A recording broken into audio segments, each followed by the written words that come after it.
Welcome to the Jamal Thomas Morning Show. My name is Jamal Thomas. This is indeed my show. Um, I am I'm not in a suit today. All of my clothes, I realized I washed them at the last minute and they're still drying. There's that. Two, I seem to be coming down with a cold. So if I'm hoarse or if I'm looking rough, it's that. Nothing else. That's second place. I will play tomorrow by ear right now. My throat and everything hurts, but we'll see. Everybody was booked for today, so I'm going to carry on with the show today. This is poor timing considering we're just coming off Christmas and New Year's, but we move forward. Um, Obviously, the big news today is Nicolas Maduro, president of Venezuela, has been captured by the Trump administration. This was after an attack that apparently killed nearly 100 people. I think the number was like 80. Several of those were Cubans. After the attack took place, there are questions about whether or not people in Nicolas Maduro's entourage were either paid off, because no Americans were killed in this, and out of the blue, it was just heard Nicolas Maduro captured. Now, this is outrageous. Before getting to anything else, this is just outrageous, to put it mildly. The idea that you're going into another person's country under this fig leaf of narco-terrorism after a month earlier releasing a narco president is insane.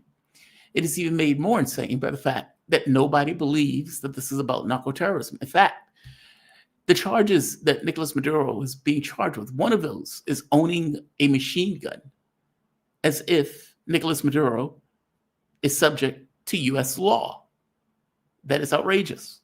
In another case, they're acting like he was somehow involved in the FARC, an organization that was out of commission when Nicolas Maduro took office. This is farcical. It's completely farcical. Pictures have been making the rounds of Maduro. This is one of them, showing him in a jumpsuit. The one that we have for the title, that one, of course,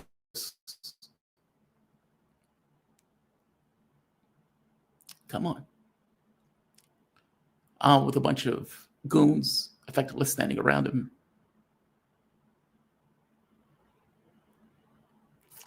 And some of the pictures also, for the most part, include Trump riding Maduro through the streets of New York. Right here. This.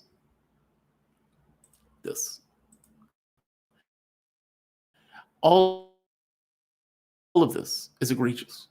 Like, egregious, not even like.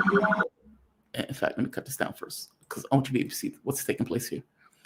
Riding Maduro through the streets of New York with an open vehicle in very similar fashion as the Romans would take conquered generals and, barbarian warlords in a casket or in like a wooden carriage, so people can see the person that the emperor conquered. This should make you sick at the stomach. It should make you sick at the stomach.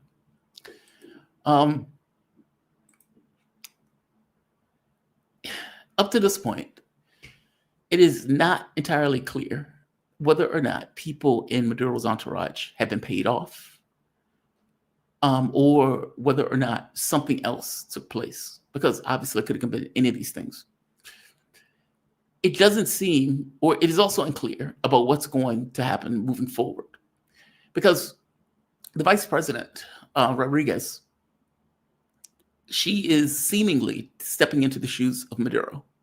And when Trump was, or the U.S. was pushed about this, Trump has effectively said, look, we want to control Venezuelan oil and resources. And if the next person doesn't fall in line, well, then they're going to be next. Also, it doesn't necessarily seem like the economic pressure that is taking place is going to be relieved.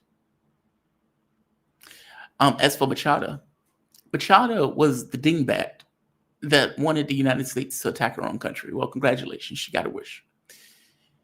Her thinking was that when this attack took place, that she would somehow end up being the person in power. Well, Trump at a press conference made it pretty clear that she has no support and effectively put a knife in her. Well, let's say put a knife in the idea that she was going to be in charge after the fact, as if the U.S. gets to dictate who's in charge of another foreign country. Yeah, all of this is wild. All of this is very wild. Some level expected, just because, I think I even did videos saying that an attack was imminent. But whether something is expected or not is secondary to the point about whether or not how it was going to take place, the speed and rapidity at which it was going to take place. And speed and rapidity at which it was going to take place. So I want to show a press conference. This is Trump at a press conference. Listen to this, because he's responsible for drug trafficking. It's like the jig is up. This is obviously nothing to do about drugs. Let me make sure you guys can see it. This and this. Did, yeah.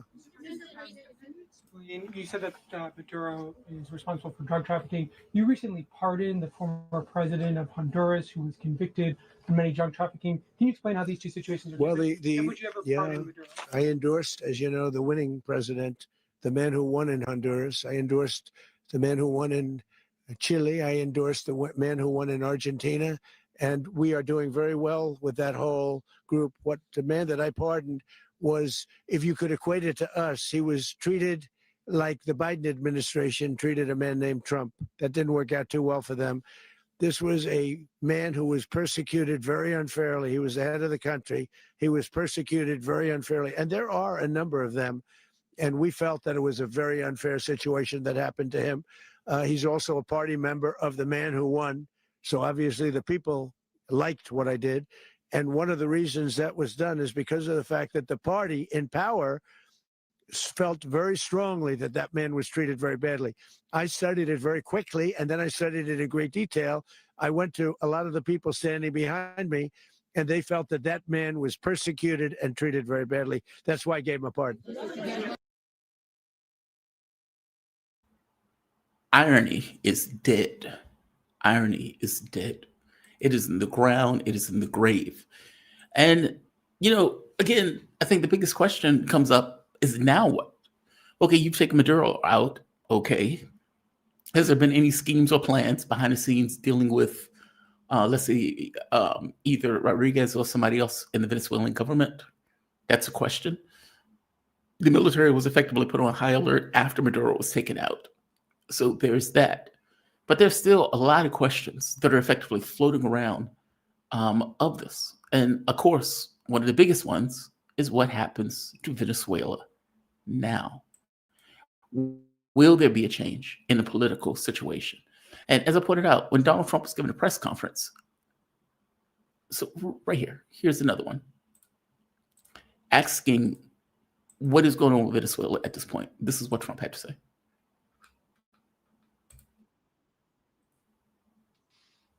And those drugs mostly come from a place called Venezuela. We're going to run the country until such time as we can do a safe, proper, and judicious transition. So we don't want to be involved with having somebody else get in, and we have the same situation that we had for the last long. So effectively, we've knocked over a government, and we ourselves apparently are going to run the government that we overthrew until we can put a puppet into the government itself. Outrageous. I see my man in the background. Let me go to him. Kidnap is correct. Thank you. Thank you, Vincent. Kidnap is a better word for it. We are joined with the man himself, International Relations Security Analyst, Mark Sleboda. You can find Mark's work on Boosty, Boosty, under Realpolitik with Mark Sleboda, or if you just put in Mark's name, he will appear on the website. All of his videos and work is on that site. Mark, welcome to the show, man. How you doing today? You doing all right? Tomorrow, Thanks for having me. It's always an honor and a pleasure to be on the show. And I'm pretty depressed and shitty. How are you?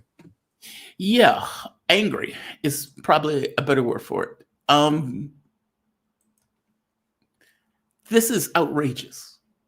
Like, and you know, there are a lot of things that you can say outrageous for, but this jumps the shark in regards to the level of outrageousness that is taking place. I was showing them the video of them dragging him through the streets of New York in an open car, like he's some kind of, you know, conquered Roman barbarian driven back through the streets of Rome where people could throw eggs and whatnot. It's very surreal. And again, this goes to this whole thing of there is no such thing as international law. And of course, Trump is looking at Colombia, Cuba, et cetera, now basically saying you better watch your ass. Before we move on to anything else, give me your take on this. How do you view this? Welcome to the world of realpolitik. Yeah. I mean, yeah. Might makes right. The law of the jungle, right? The strong countries, the great powers, they do what they can, while the weak countries suffer what they must. That is, you know, the reality. I think it has always been the reality. However, before the U.S. government and its European allies, right, the U.S.-led Western global hegemony, went through a pretense of cloaking it in the correct terminology of liberalism, right? Of spreading this crusade of spreading your democracy is not real. We're going to bring you real democracy, like we have that kind of or weapons of mass destruction, right? Has been in this case there was a half-hearted attempt to throw drugs and somehow immigration on there as a some type of securitization threat, but no one really took that seriously. Not the administration, not the media. I mean, it was mouthed, but it was like saying, you know, oh, you know, Emperor, you have such beautiful clothes, right? I mean, no one in the Western media dared gainsay it, right? But no one really believed it. Even the administration, you know, would quickly veer off subject and start talking about Venezuela's oil and the fact that they were aligned with Russia, China, and Iran as you know the real reasons why this was done. And I hate I hate to be the Cassandra. I hate to be you know the black pill bearer, but I have been telling since this flotilla was building up on the coast of Venezuela that this is the way it was going to go down. That the preferred method of regime change would be a CIA regime change, where they would go in and they would contact key figures within the political and military elite, and they would co-opt them through some combination of bribery, blackmail, or threats. And that is quite obvious exactly what happened, right?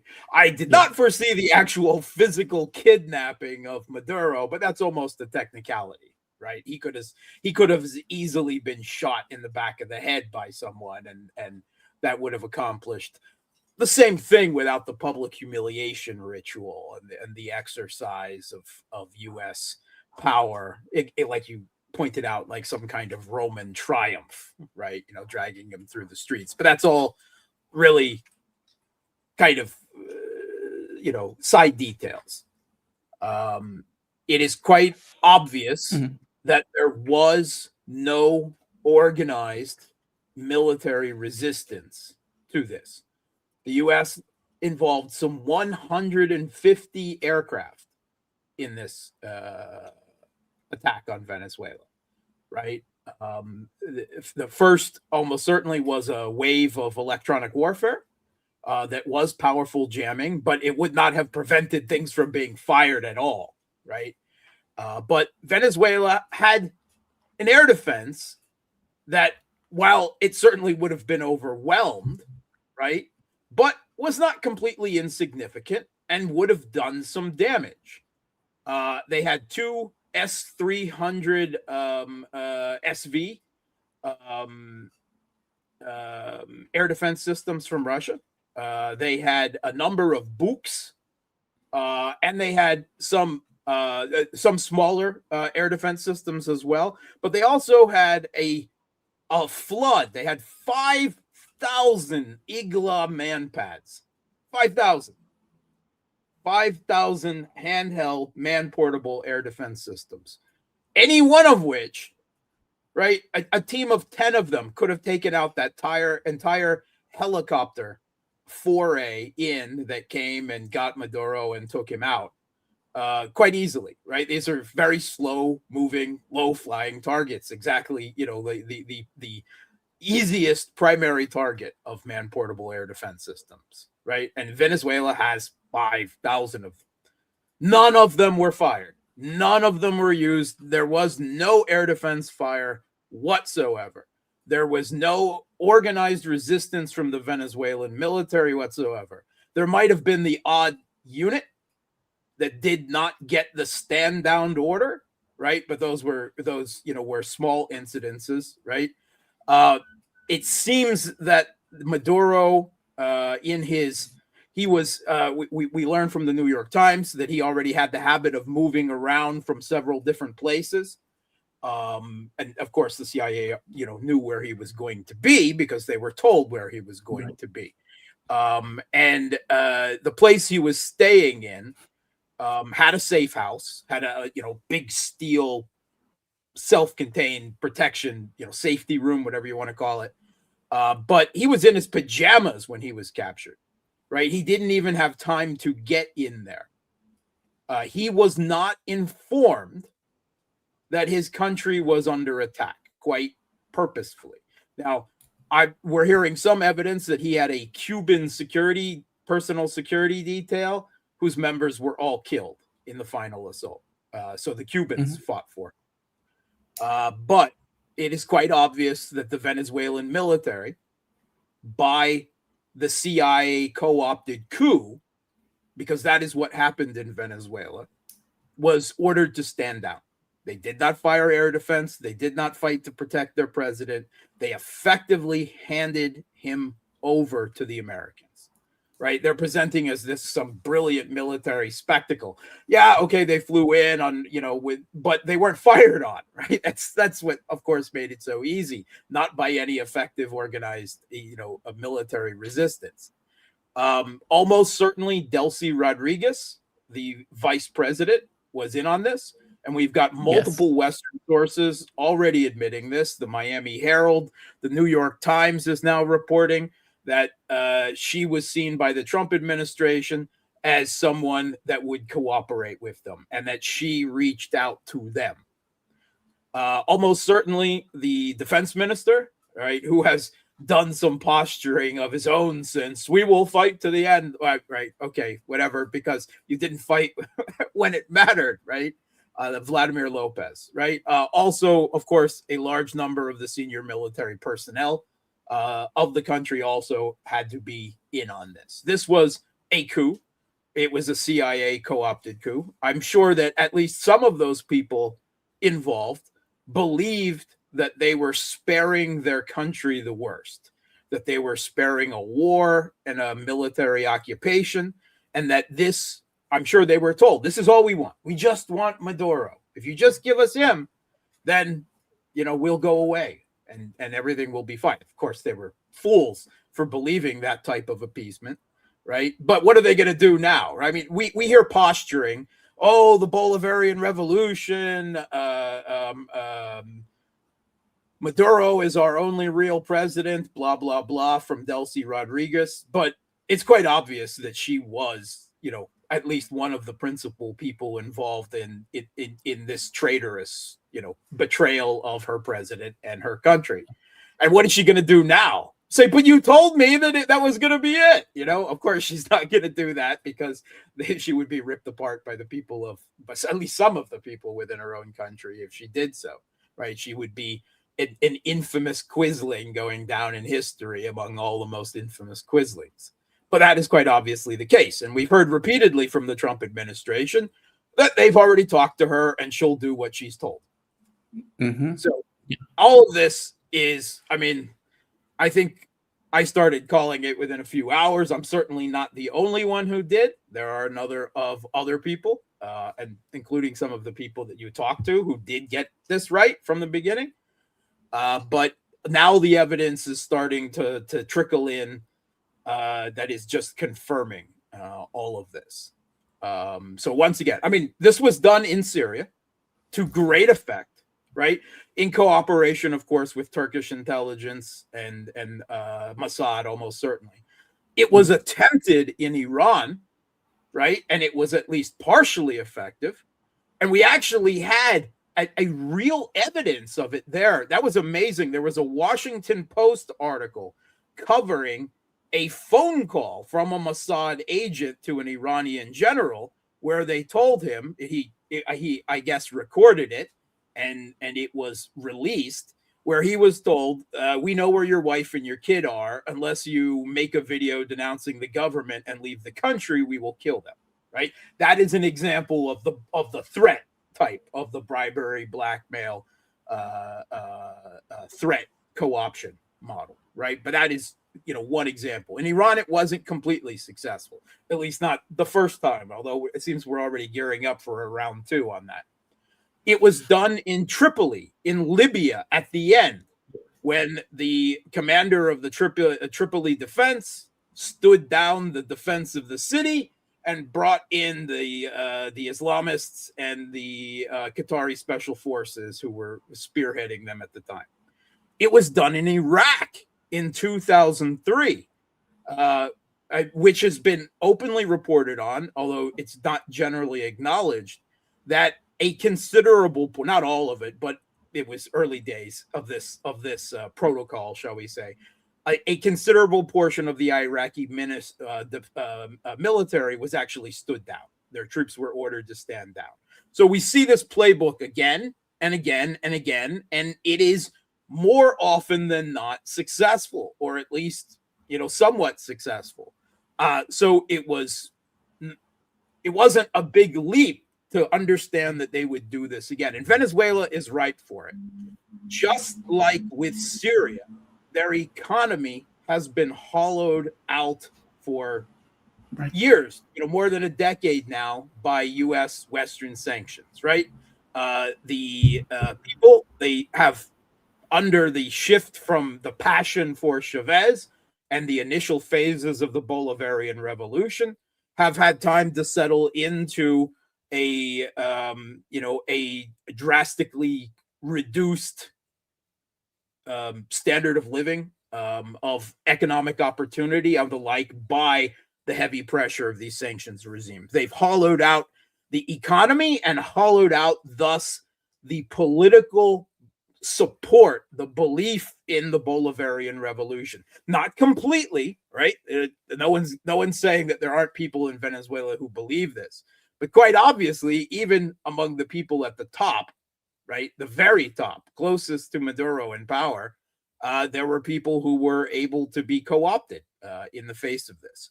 The Venezuelan military was paid an average of $100 a month, right? Which is, according to the assessments I've seen, 1/5 of what is needed to maintain in Venezuela at a minimal standard a family of 4. That's exactly what happened in Syria. Wow. It's very easy to co-opt the military in such a situation.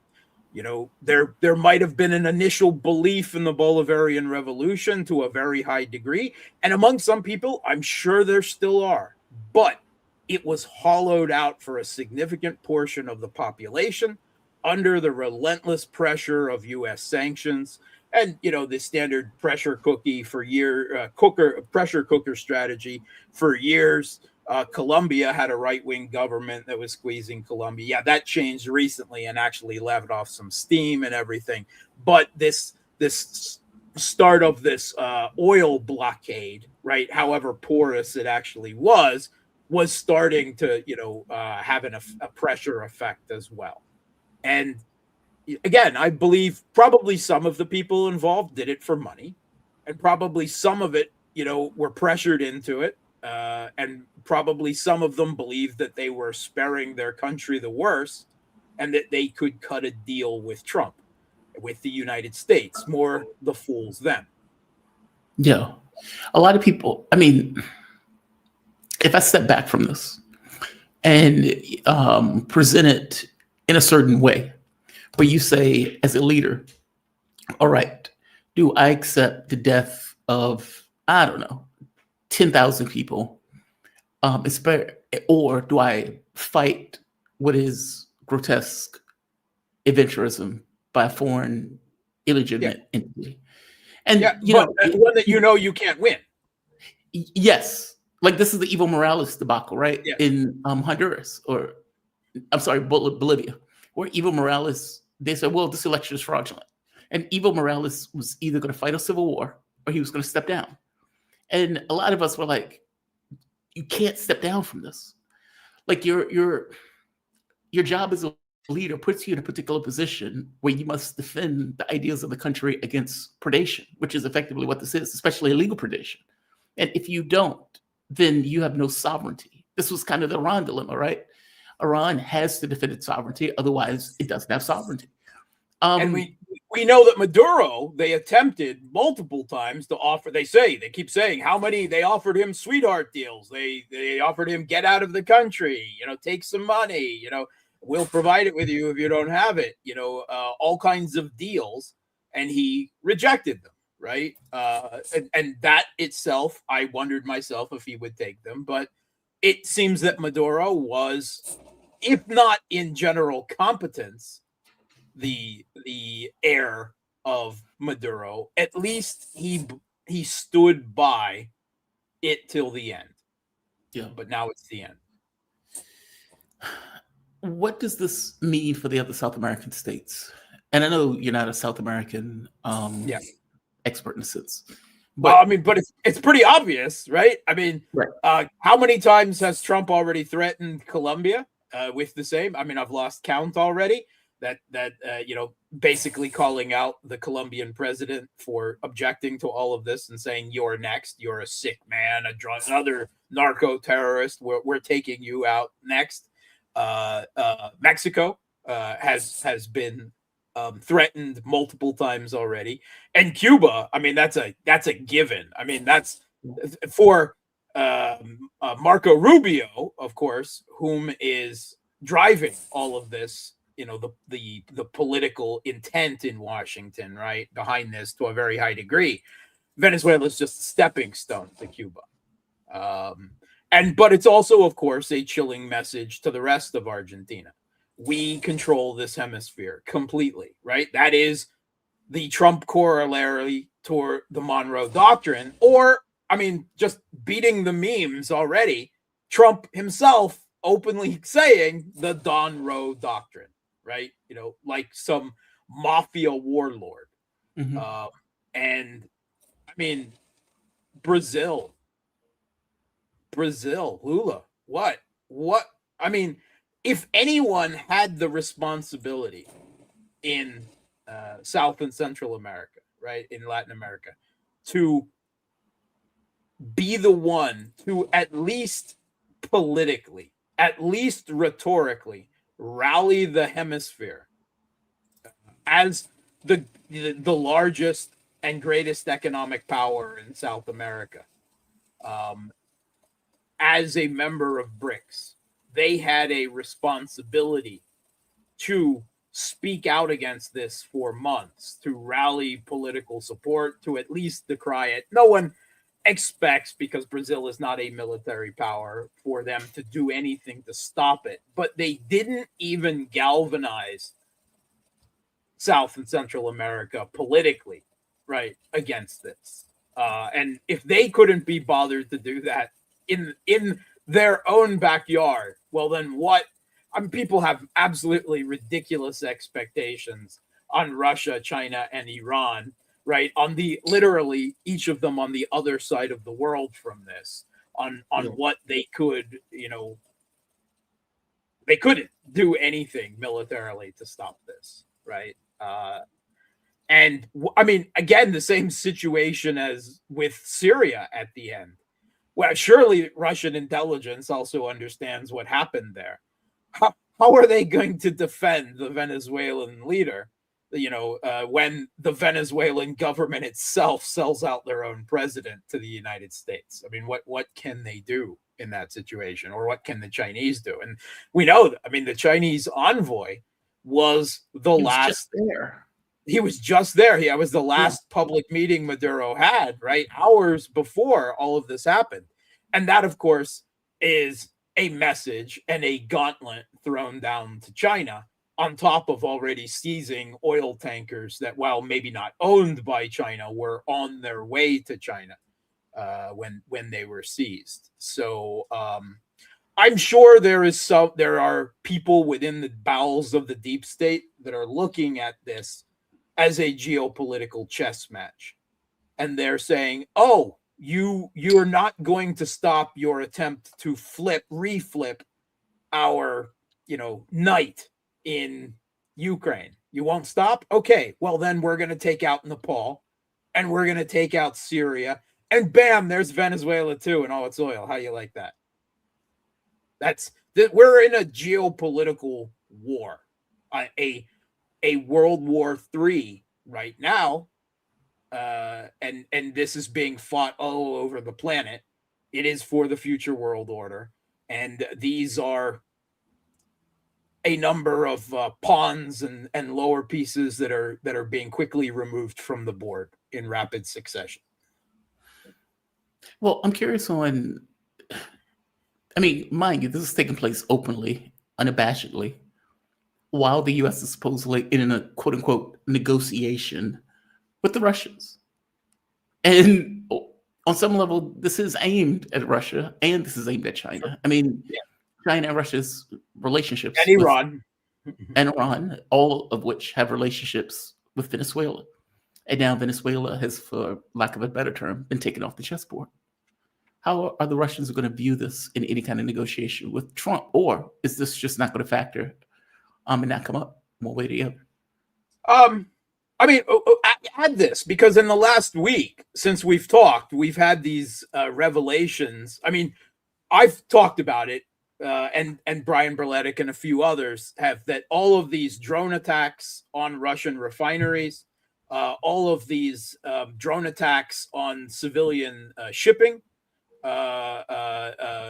into and doing trade with Russia, these drone attacks on tankers and the like, that was all directed, that could not have been done without the CIA. I've said that, Brian Berletic and others have said that, and now it's been revealed. Not only was it facilitated, but it was actually directed.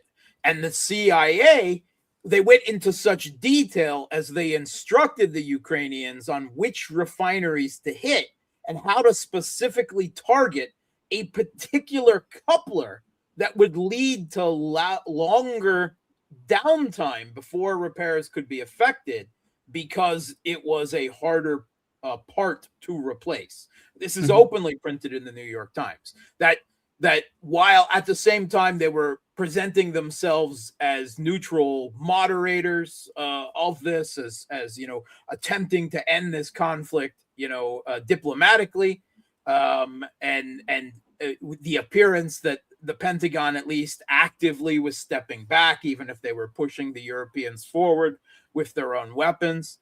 But then we find out that Donald Trump gave the green light and was very happy with the CIA escalating the war in a way that has never been done before against Russia, in an attempt to force them to the table on American terms, to end the conflict and preserve this anti-Russian U.S. clients, putsch in Kiev. The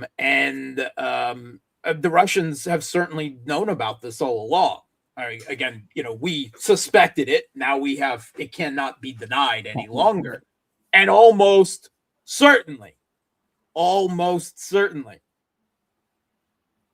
if the CIA was behind the Ukrainian drone attacks against the refineries, and if they were behind the Kiev regime's drone attacks against shipping,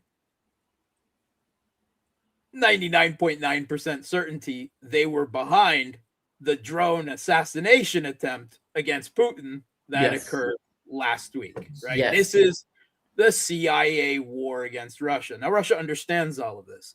Does that mean they're going to end the diplomatic dance with the United States? No, because they have to, because the US is still first among great powers, right? A fading hegemon, a fading hyperpower, but they still have to play the game, right? And if only for the sake of these still, shall we say, reluctant BRICS members like India, like Brazil, who don't want to recognize the global war that they themselves are, whatever they believe that they can sit this one out, they can't. They will be, the U.S. will force them eventually to one side or the other. They've made that clear many times already.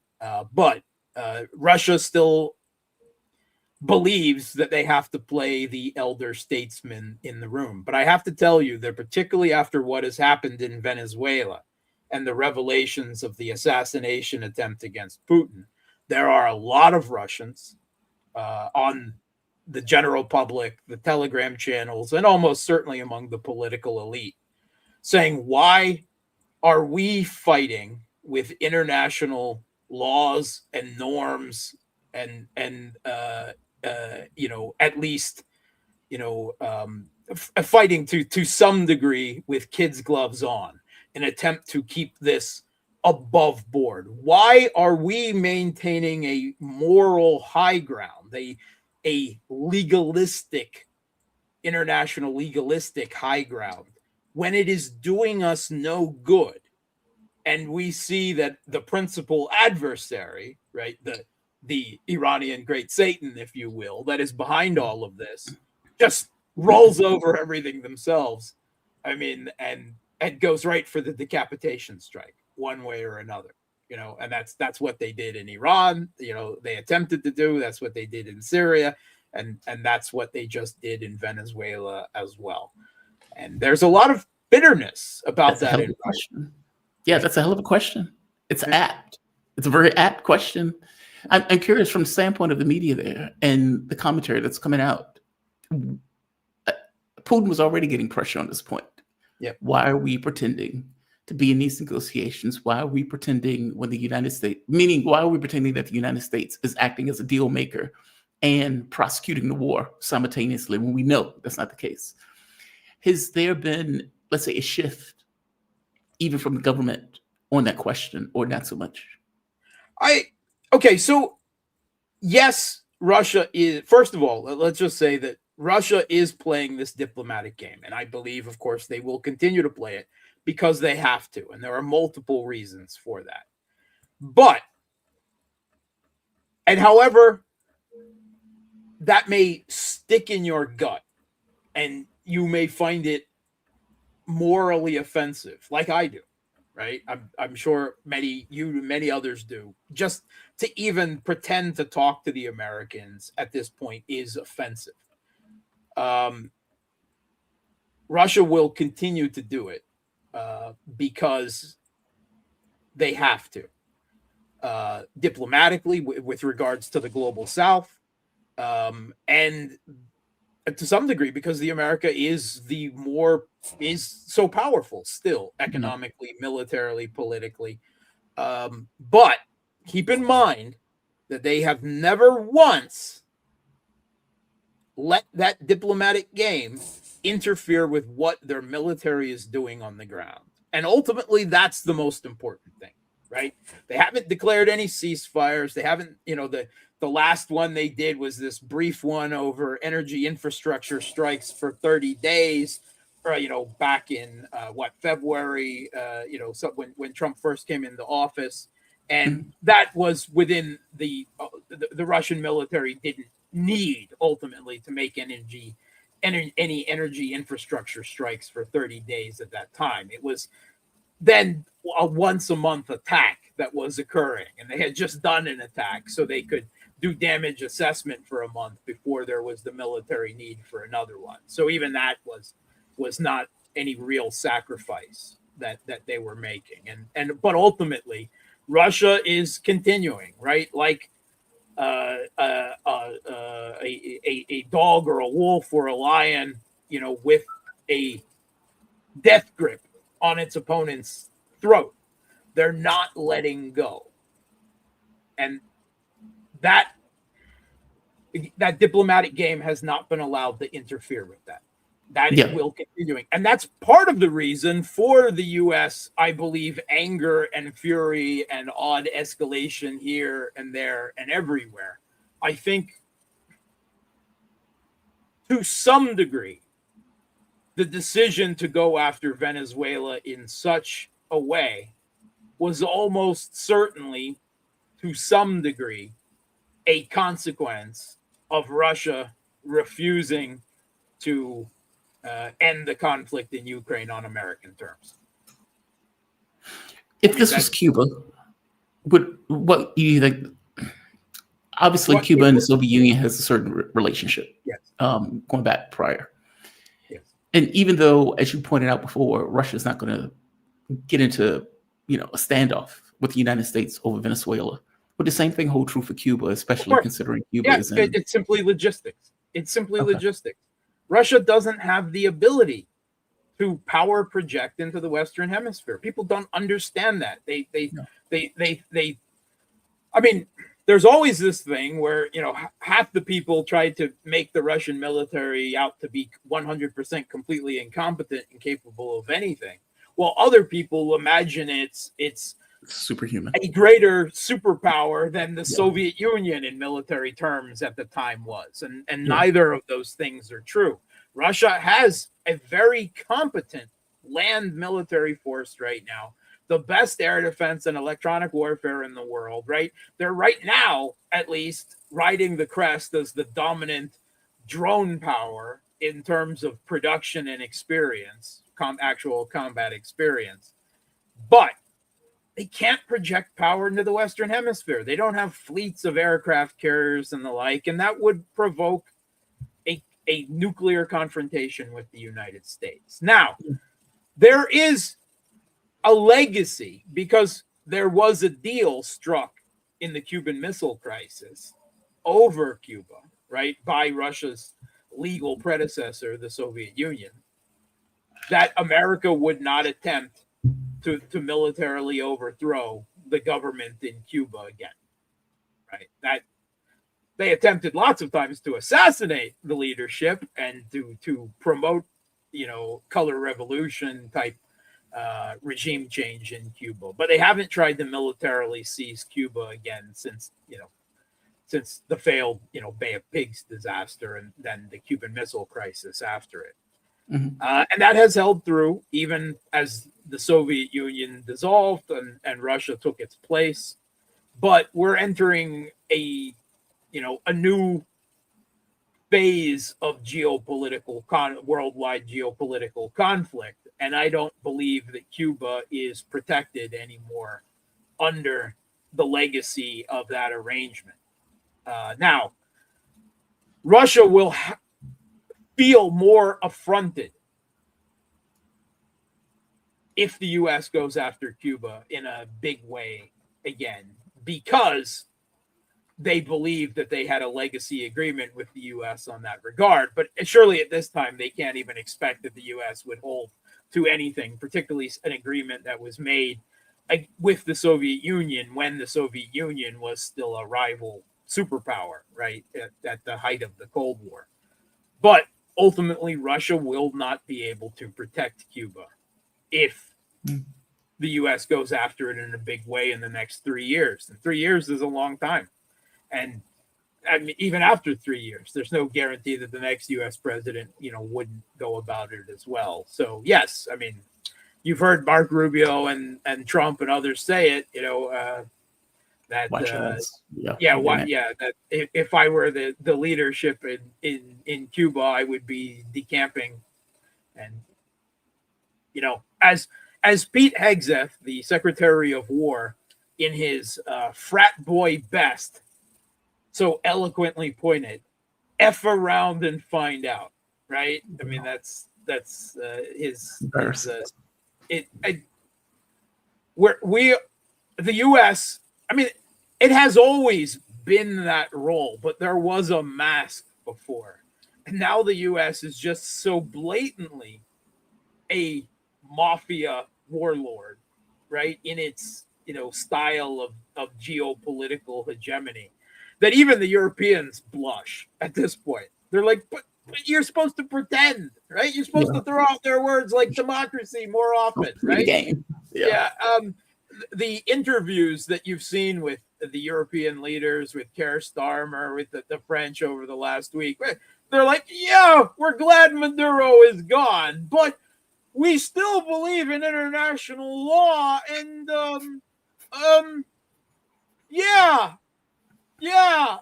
I mean, that's exactly what the awkward conversations that have occurred in every interview I've seen with a European leader. And at the bottom of every one of those is Trump's constant comments about Greenland being America's, and the Europeans cringing, of course, because that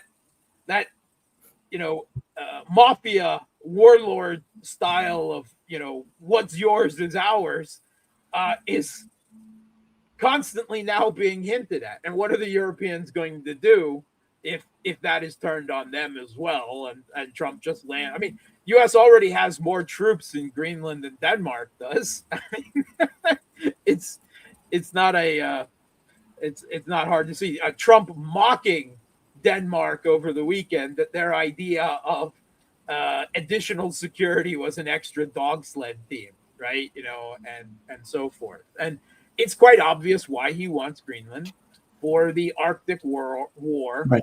It's the next new front of this geopolitical war with Russia, but with Russia, China, because they're allied, and they want a increased Arctic presence, and they want to militarize the whole thing. And of course, there are natural resources there that can be developed with enough investment, but that would require a large amount of investment.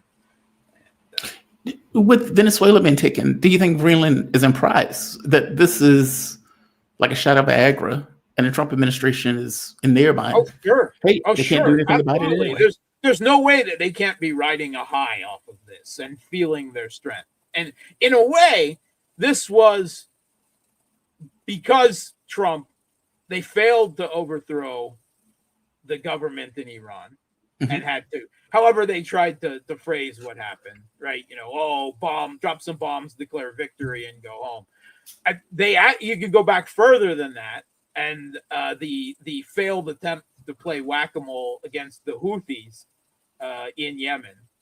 And Yemen is the perfect example that you are capable of resistance if you are willing to pay the price. And the Houthis have nothing.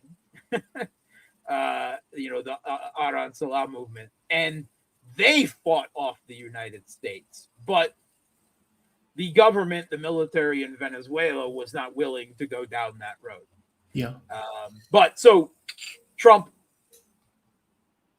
defeated in relative terms, right, considering the power imbalance by the Houthis in Yemen, failing to get regime change in Iran and having to put on this performance theater to claim victory over it, losing a trade war badly with China and having to back down over all of this, and failing after personal engagement with Trump over months to force Russia to end this conflict on American terms in Ukraine.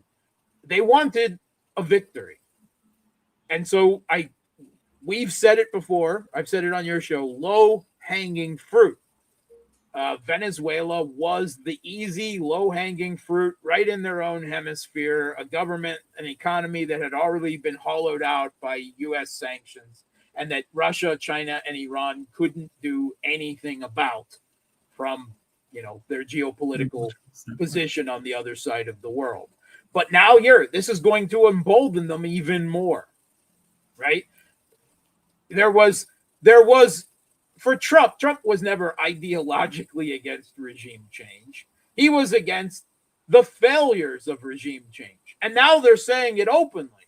All those other times, they did it badly. I do it perfectly. Now there's going to be Trump. I mean, at this point, the CIA is going to have to hold Trump back because Trump is going to be Colombia, Mexico, Cuba, Nigeria, and anyone, he's going to go off on this because he is going to be high on a victory moment here.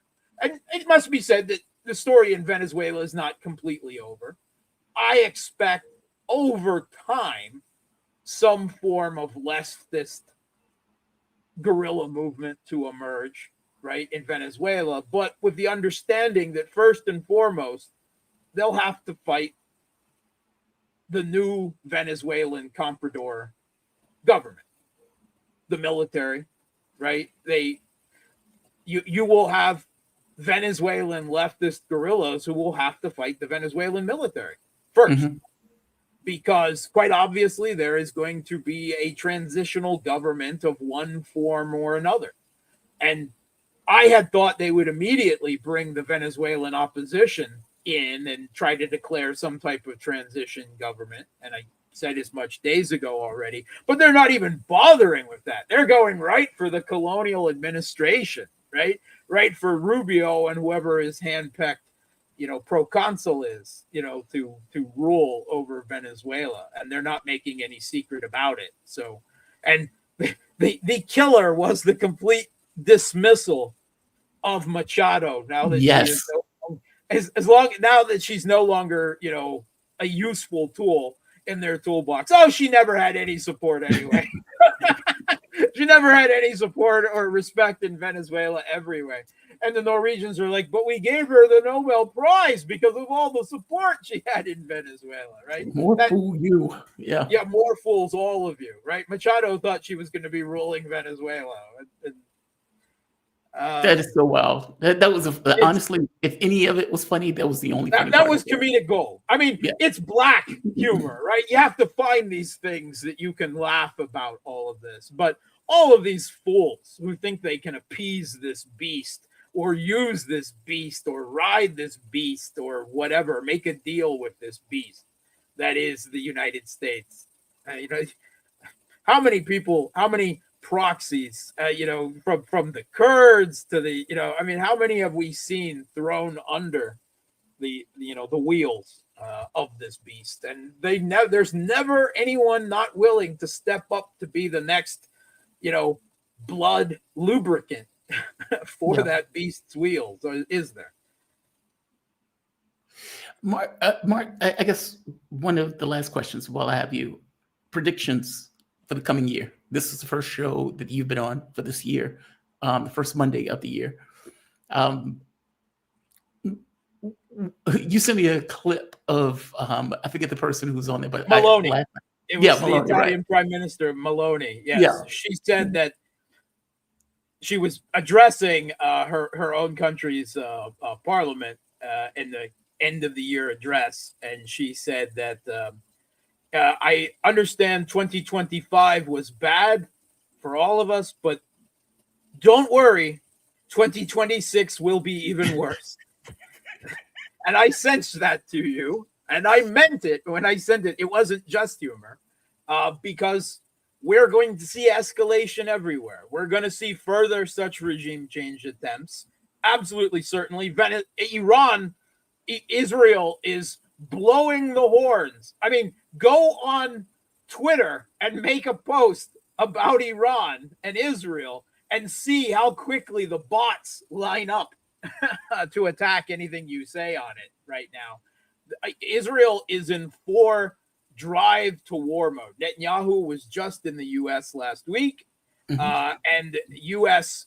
Military cargo aircraft are boom, boom, boom to Europe and then on to the Middle East on their way right now. And Trump appears to be all behind it again, at least from the rhetoric. He's going to defend the Iranian Mossad insurgents, and let's dispense with the protester word here. because Yeah. they're already armed with AK-47s and the like, right? And they'll always exploit the situation. Yes, the Iranian currency has been crashed, and there are people who are economically discontented, but even before the protests started, it was already weaponized, right, and taken over by an active, militarization of this by Mossad, as they always do. And Israel is pushing so hard for war against Iran round 2 right now. I don't know why. I mean, they must. Again, they had their greatest success the first time around with Mossad, right, rather than the actual airstrikes. And I expect that they believe that they can win that way again. What they have in their sleeves that they haven't revealed so far, I don't know. But ultimately, there are some things that haven't changed. The U.S. and Israel have not been able to significantly restock their air defense interceptors in the last few months, right? U.S. production rates are too low. Israeli production rates are too low, right? They don't even have them for Ukraine at this point.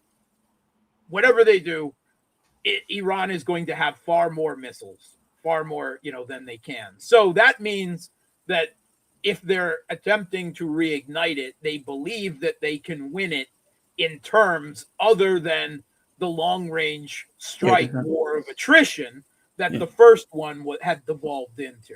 They have something else, and almost certainly Mossad is at the forefront of it, right? Mossad thinks they've got a hidden card that they can regime change Iran with again, right? Some variation of what happened in Syria and Venezuela, certainly, but probably a little bit more kinetic, a little more violent than what occurred in both of those places. But almost certainly, because they can't believe they can win a long-range strike war of attrition with Iran. Again, nothing has changed fundamentally since then, right?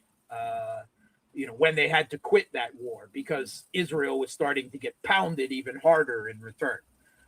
So that means there must be something else that they have that they are so eager to go to drive the U.S. to war with them again on. And that means Mossad. That means Mossad. That's what Mossad, again, can pull this time that they haven't pulled before. I don't know, but they think they have something. On the Ukraine front, any expectation of breakthrough, any expectation of collapse? Okay, I know you don't like that word. Please, let's stop with the collapse, right? Not, at least for the foreseeable future, right? There's not going to be a military collapse where the Ukrainian military, says, "Oh, we can't fight anymore. Let's sign surrender papers." That's not going to happen, at least not anytime in the foreseeable future, right? The next year is certainly going to be a year of continued war, of continued forced conscription. Budanov, the military intelligence chief, the one principally responsible for the dirty war, has now been made the chief of staff, right? Possibly being arranged as a potential successor for the U.S. to Zelensky in its entirety, and then there's no choice. And like with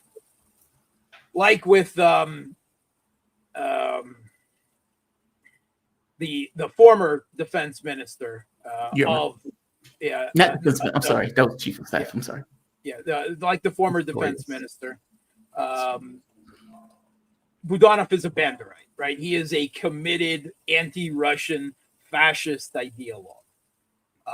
So that does not bode well, right? And whatever success Russia is having, the Kiev regime is still obviously capable of pushback, as we've seen in Kupiansk, as we've seen attempts at in the Pokrovsk-Mirnograd direction, launching counterattacks after counterattacks. They're wasteful and exhaustive, and they've had no success in the Pokrovsk area, maybe slowed Russian advance down a little. In the Kupiansk, mixed, and there's a lot of fog of war yet, but almost certainly they haven't taken back all of Kupiansk like they've claimed, although they've done better there. it must be said. That is a sign that we're not at a collapse moment yet, and probably not for the foreseeable future.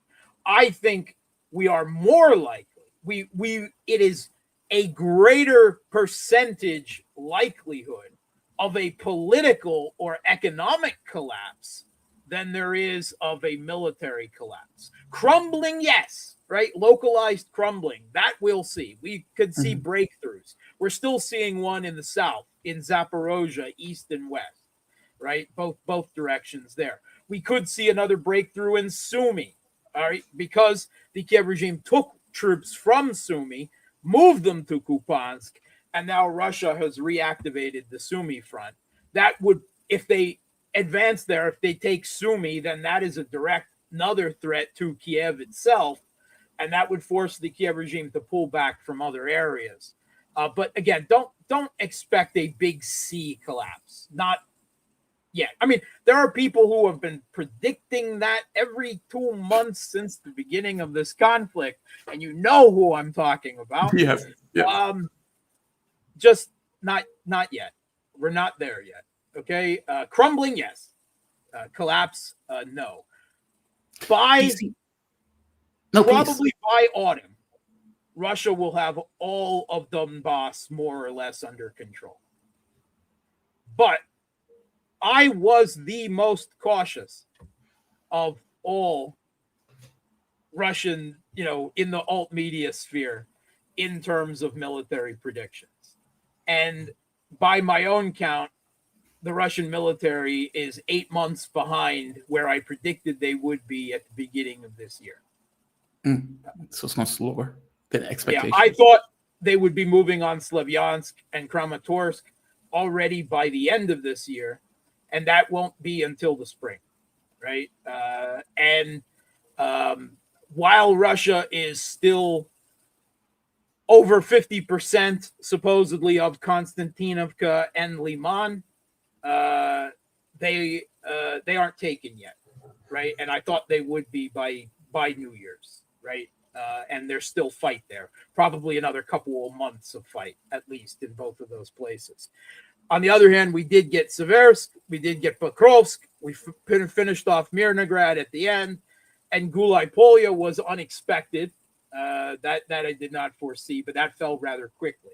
So that shows there can still be breakthrough moments, but then there is slowing down and a kind of stabilization by the Kiev regime. But they keep have to withdrawing troops from here and there. There will be new conscription this year of a certainty, a total conscription, almost certainly. Women may even be involved.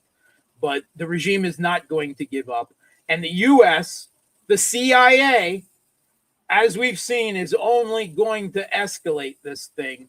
And all of this belief that Trump is ending his involvement, he just thinks he's doing it with a greater degree of deniability now. But that's hard to do when even the New York Times is trumpeting about what he's doing. I'm curious if Iran does attack Iran this time around. Israel does it there. I'm sorry, Israel. If Israel does attack Iran this time around, what do you see with the first time around? Putin came out and effectively said the Iranians didn't want the Russians involved. Yeah. That, Putin was getting a huge amount of heat on this idea of assisting Iran. And he seemed very annoyed by people pointing out, hey, you don't seem to be sticking by your friends, in which case he pointed out they didn't want my help. I tried to have a military agreement with them. They didn't want it. Do you think that remains true this time around or not so much? There seems to be some indication that Iran has been more willing to accept Russian help with air defense and electronic warfare this time around. And we don't have 100% guarantee on that. Iran is politically self-independent and prickly on their sovereignty in that regard. Iran is not a dictatorship, however it is presented, and there are still plenty of Iranian political elite that frankly don't like Russia. And don't want to be dependent on them or on China.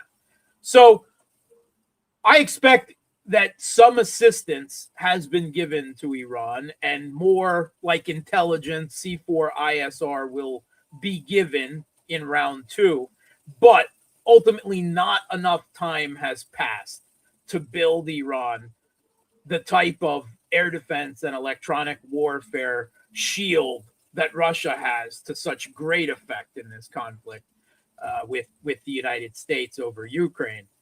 That would take years to build. So what Russia could do in a few months is limited. But again, do not expect to see Russian troops or aircraft or Chinese troops or aircraft or anything. That's not going to happen, right? Russia will just keep it is far more effective for Russia to apply that force to the U.S. proxy state in Kiev. And China, we've seen this giant war game blockade of Taiwan. Does that mean if Iran was pressed to the point of collapse, it would be more militarily effective? I'm not saying they're going to do that, but in defense of Iran, it would be more militarily effective for China to launch an attempt to regain control of that separatist island backed by the U.S. than it would be to send troops or equipment to defend Iran itself. That's just the location, the far-flung location of these allies and their amount of military interoperability, which is still, limited, and geography is a big part of that. So again, it would be far more effective for Russia to provide intelligence, maybe last minute, some air defense interceptors, that sort of thing, right? But, do not expect to see the Russian Air Force or Russian troops on the ground in Iran or Chinese or anything like that. That's outside the realm of possibility. I guess the last question, do you see conflict, tensions between Israel and Turkey? I mean, at this point, they're effectively balkanizing Syria. Turkey has with Syria. No, I mean, Syria has rolled down and played dead. In fact, I had put a clip on my Week in Review last week. A Turkish foreign minister was in Syria, right, in the new Al-Qaeda caliphate in Syria, making a statement at a presser, right, on stage, and he began talking about Israel and Palestine, and his mic was cut off by the new pro-Israel Al-Qaeda caliphate in Syria. And he stood there awkwardly for a moment. The look on his face is absolutely priceless. Erdogan is supposed to be the master of this Al-Qaeda statelet in Syria. But they already feel confident enough by their support from Israel and the United States that they're willing to cut the mic off of the Turkish foreign minister as he's, talking what is, again, ultimately rhetoric, because Turkey has never done anything against Israel and is never going to do. But they wouldn't even allow that rhetoric to be publicly voiced in their caliphate now. And I guess the last question, what do you think will be unexpected this year? And I know this is somewhat difficult to answer because it's like, tell me something that you don't know. But what do you think? Insurgency in Syria, right? The Alawites on one side and the Kurds, less and less backed by the United States in the east of the country.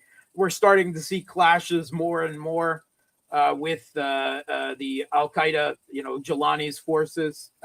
We're starting to see that, all kinds of rumbling that the Alawites have 160,000 men, militia, ready to fight back. I don't believe any of that. I mean, they had where were those 160,000 when 15,000 Al-Qaeda troops were overrunning the Syrian military that wasn't willing to fight just a year ago?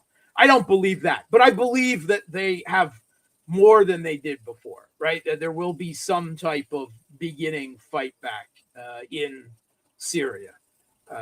Not that it would be effective, right? Certainly not in the short term, but you're going to see insurgency against the Al-Qaeda caliphate in Syria from both the Alawites and the Kurds this year. Mark Sleboda, International Relations Security Analyst. You can find all of Mark's work on Boosty under Real Politic with Mark Sleboda, or if you just put Mark's name in, and that's Boosty. Mark, Happy New Year. Thank you for joining me. You be safe, man. Thank you for this. Happy fucking New Year. Have a good one. All right. We have come to the end of Mark's segment. Mark is fantastic. He has my deepest appreciation for joining me. Carl Jha is going to be next. Let me make sure there was no mishaps in sending Carl his invite. Yeah, okay, number 6. Now 15 p.m., right. So Carl will be here. And then we're supposed to have Garland Nixon. He's supposed to be on at 9:15 next. Yeah, I wanted to get Mark's New Year's, let's say, expectations, and maybe as a going thing, we can look back at the previous year and see how close the person was to being correct in regards to their New Year's expectations, or I guess you can't really call it a recommendation. It's more so, what do they expect for the upcoming New Year? And give me 1 second. Come on. Okay, nothing wrong on that front. Let me make sure Carl is still joining me.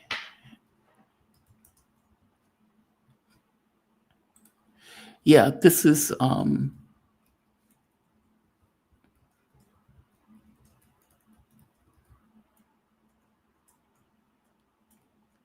this has been wild, and to call it grotesque is, it just doesn't match. Like, look, it's one thing if a country get involved in a war because something is taking place in regards to the war. That people get. It's another thing to, in the most shallow of terms, claim without anything to back it up. Just claim. Well, that guy's a drug mule. Well, that guy's a drug dealer. Well, that guy's a narco president. And then use the U.S. military, who are sworn to oath to defend this country, and effectively has been used as a criminal group of thugs, to attack a country, murder 80 people as you attack the country, and drag the elected leader of the country out of the country to serve some show pony trial in your country. And you would think that they would get laughed out of court. They may not get laughed out of court. Banana Republic, yes. Failing empire, yes. Mark is right. This was on some level low-hanging fruit, because I'm going to have to get on Showbind. I'm very curious on what Brazil is thinking about at this point. Mark has a point. South America didn't necessarily unite in order to defend Venezuela in a sense. You had conversations coming out of Petrov, or Gustavo Petro, Colombia's president. Sheinbaum in Mexico, she took issue with some of this.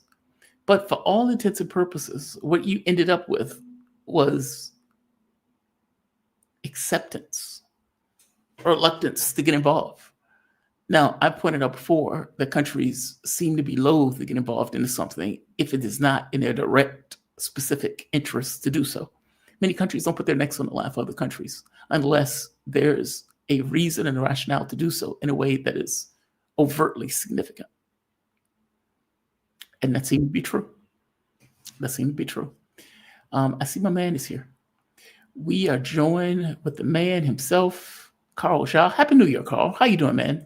Happy New Year, sir. How are you? I am doing fine. Actually, I have a cold, and I'm feeling like hell, and it's getting worse.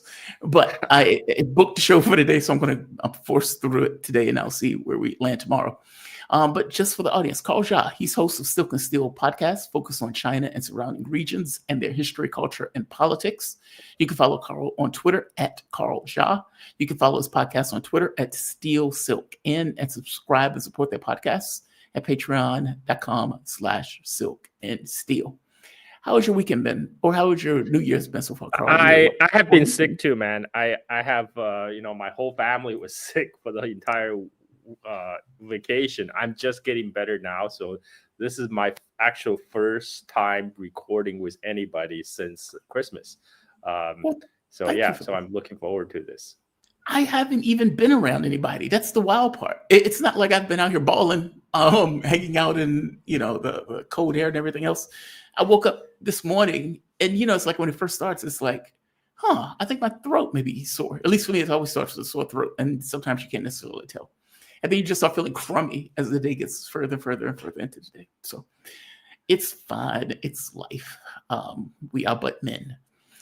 Carl, let me get your take on the Venezuela thing, because I want to step into this from the perspective of China, because an argument can be made that the war, let's say the energy war that has been taking place, where the U.S. has been going after Russian oil, Chinese oil, Venezuelan oil, India in this case, that all of these things are effectively related back to China. But just to start off, give me your take on the Venezuela thing and we can step into it. Well, first of all, this was not a regime change. The regime hasn't changed in Venezuela. They just had a change at the top of their government. This is nothing we haven't seen before. Hugo Chavez was the one who started U.S. hate boner for Venezuela. But when Hugo Chavez died, the baton was passed to Maduro. And now they have kidnapped Maduro. The vice president of Venezuela just took over. So there's no regime change. The U.S. is not getting their hands on the Venezuelan oil, at least not yet. This is actually a very typical Trump move. We talk about this when we talk about how Trump wrapped up the 12-day war against Iran by doing a glancing blow against Iran nuclear facility and declare victory. This is very much in style of Trump, which is going in for a very flashy operation, which he can then claim victory, doing a little victory dance, but in the end, it changes nothing. So this is what it looks like right now. They managed to kidnap Maduro, which allow people like Trump and Marco Rubio to claim victory, but fundamentally, they're not able to change the government in Venezuela. And the vice president who has assumed power is already making very strong protestations against the U.S. aggression toward Venezuela. Now, come to China. There's a lot of talk about how this is a huge humiliation for China. I don't see that happening because, first of all, Venezuela is never really a core interest of China. I mean, China would very much love to help out Venezuela. This is why China purchased 90% of Venezuela's oil export. But keep in mind, in the larger scale of things, that consists about 4% of China's oil imports. So very small fraction of actually what China imports. And oil is a fungible commodity. Even if U.S. impose a complete naval blockade against Venezuelan oil export, China can just get oil elsewhere. No, that's not a problem for China. In fact, because at this time, oil price has been at historical low. So China has been taking advantage of the low oil price to stockpile, to build up strategic stockpile. Chinese have been building up their strategic stockpile of oil for the past year. This is an area that's very little covered. So China is not going to run out of oil anytime soon. And on top of that, China is making the EV transition. They're rolling out huge build out of sustainable energy all across the country. There's a reason China is building high-speed rail and pushing for EV transition is to reduce energy dependency. So China can be self-sufficient in energy. They're making a lot of progress toward that end. This is one of the reasons the hydrocarbon price has been low recently. Now, having said that, what happened was not ideal for China, because China do have a lot of investment in Venezuela, but currently nothing has changed. And even Trump himself said, quote unquote, he will allow China to continue to get oil from Venezuela. So nothing has really fundamentally changed. It's a big flex of power by United States, to show that they're able to carry out kidnapping of a head of state, putting countries in Latin America on notice, right? I mean, like, speaking of trade, China's largest trade with Latin American countries, Venezuela doesn't even come close to the top. The biggest country that China has trade relationship with Latin America is Brazil and Mexico, right? I mean, like, you can argue maybe, the whole Venezuelan operation is really for U.S. end goal is Brazil, which is a much larger country, much more significant economy. But I think we're far from that. And this, again, this is a typical Trump operation. He carried out this very flashy Hollywood style, special forces operation, and then he can claim victory. And a lot of the MAGA base are celebrating right now, but nothing has fundamentally changed on the ground. Tell me what's your take? What's changed? So, okay. So some of the reporting, to me, this comes across as if the Vice President Rodriguez was in the pocket of the U.S. That elements around Maduro effectively sold Maduro out, in which case Maduro gets taken out in his pajamas, put into chains, and evacuated to the United States, which means that the vice president, who Donald Trump has come out effectively saying, hey, she seems okay, or at the very least the New York Times is pointing out that she seems to be the likely successor, is part and parcel in the pocket of the U.S. I don't doubt that she would give some rhetorical flourishes, but she's been calling for the Venezuelan or the U.S. embassy to be opened back up in Venezuela. It's like, wait a minute, they've just kidnapped the leader of your country and you're calling for the U.S. to open up an embassy. Okay, well, that's weird. Like, why would you be willing to open up diplomatic relations at the point where the United States kidnapped illegally the leader of your country and is putting him up on bogus charges? And everybody and their mama knows at this point that the entire point is to get their hands on oil, they get their hands on resources in Venezuela, and that Rodriguez may be the one who's willing to effectively play ball. And the Armada hasn't gone anywhere. I'm calling it Armada, but basically the blockade, quote unquote, hasn't gone anywhere. And so Trump has made the point of saying, look, if the next person doesn't want to play ball, the next thing will happen to them too. So they do seem to be taking a piece off the chessboard, effectively taking a knight off the board, and then trying to exert basically a puppet government, a puppet regime, using the prior VP to do so with this idea of a fig leaf of continuity, where they can pretend as if, well, this is still a Bolivarian revolution. Not if she's a puppet. Not if she's a There's puppet. still a lot of question, no doubt, around the whole kidnapping operation of Maduro. Like, how was U.S. were able to fly these low-flying helicopters, land, pick up Maduro, and then fly off, and without a bullet fired in anger. And we saw those videos coming out on social media. You can see those helicopters with your naked eyes flying low over the sky of Caracas, right? I mean, like, I understand U.S. was carrying out operation to knock out air defenses all around Venezuela, but look, you might need sophisticated anti-air defense system to pick out like stealth fighters like F-35. I understand that, but these are Vietnam War era helicopters, flying in plain sight. And Venezuela actually possess over 5,000 Russian-made Manpads. Those are the shoulder-fired missiles that's aimed to take down slow-flying helicopters, like with great success in Afghanistan against the Soviets.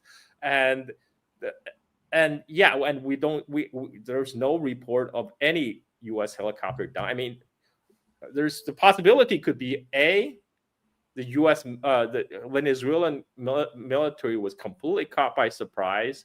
The U.S. planning was just super awesome. They were able to completely blindside the Venezuelan military, and on top of that, and the top brass of Pentagon were so confident that the Venezuelan military would be so incompetent that they wouldn't even get the manpads out of the storage and to use against a U.S. helicopter. That's why we even authorized this operation, to have those helicopters flying low over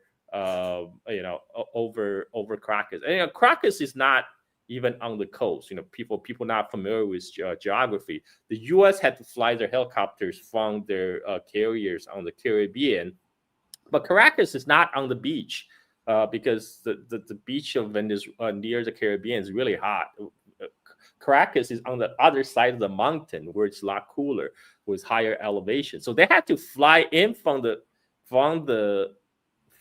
Caribbean, go over the mountains, fly over to Caracas, land, grab Maduro, load him on the plane, and fly away. And suppose somehow there's no interception, and it was super smooth operation. I will leave that to your audience to speculate what's the reason. It could be the U.S. Special Forces are just super awesome, and they're just super confident that the Venezuelan air defense, including manpads, will pose no threat whatsoever to those U.S. helicopters. And then they were right, and then they turned out to be right. That's a possibility, or a possibility, as you suggested, that someone might have been bought off, at the top level Venezuelan government, and tell the military, hey, let's stand down. We don't need to do anything. So our deal work out. They're just going to grab Maduro and go. That is another possibility. This is another reason, like, people are saying, oh, Russia and China not doing anything. Look, Venezuela actually, compared to the other Latin American countries, they're actually pretty well armed, right? The Venezuelan military, they're going to have trouble to go toe-to-toe with the U.S. military, but they certainly have capability to handle a bunch of low-flying helicopters into their capital to grab a very high-value target, who is the president of the country, right? And you would imagine that he would have some kind of some sort of security around him, or at least get him to a place to a bunker or something. But that didn't happen. So we probably won't find out until years later the real details. I don't believe the Pentagon debriefing they're giving out. I think that's a lot of psyops. They're basically saying we did an awesome job because we took a lot of time planning. The CIA has tracked Maduro's movement. That's why we know exactly where to go. We were able to get this all done, wrapped up within a couple hours. I don't quite buy that.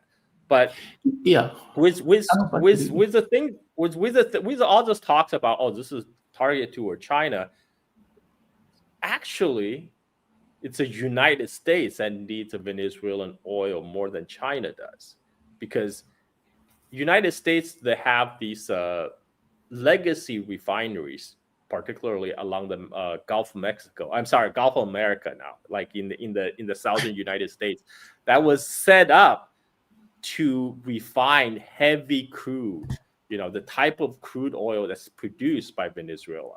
So this is why even all throughout this blockade, Chevron was continually shipping oil from Venezuela to United States because they receive a special waiver from the Trump administration. Okay, so Chevron is still shipping oil from Venezuela to United States right now, all throughout this ordeal, because U.S. needed those heavy crude from Venezuela to sustain their refinery operation in southern United States.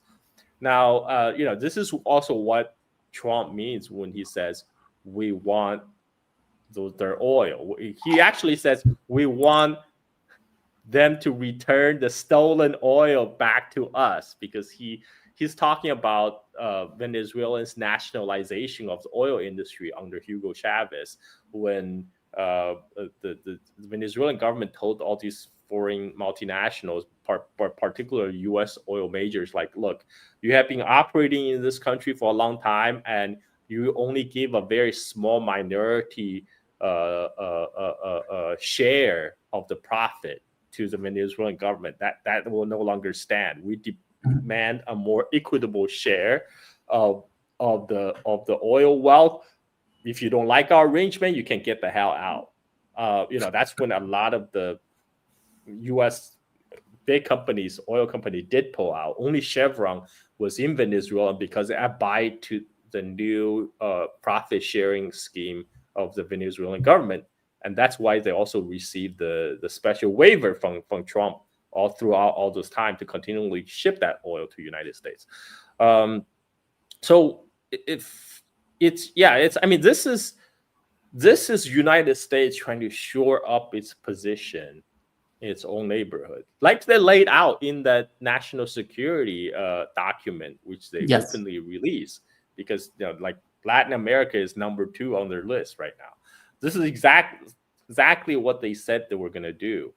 But I mean, like, there's not that much, given what has happened, what has transpired during the kidnapping of Maduro. There's not much even China or Russia could do. Right. They can sell more weapons, but those weapons will only be useful if the military can actually use them. Short of that, they will have to station troops in Venezuela. I don't think either China or Russia is at that step. I don't think they're ready to station their troops to man air defense over crackers. First of all, Latin America is one of the furthest continent from China. China do not have the naval expeditionary power projection capability the way the United States still does around the world.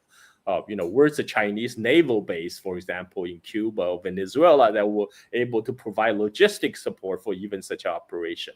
And China knows its own limitations, right? I mean, like, people give, I know some people brought up example of the Cold War when China did provide support to Vietnam, for example. But Vietnam is right on the border of China.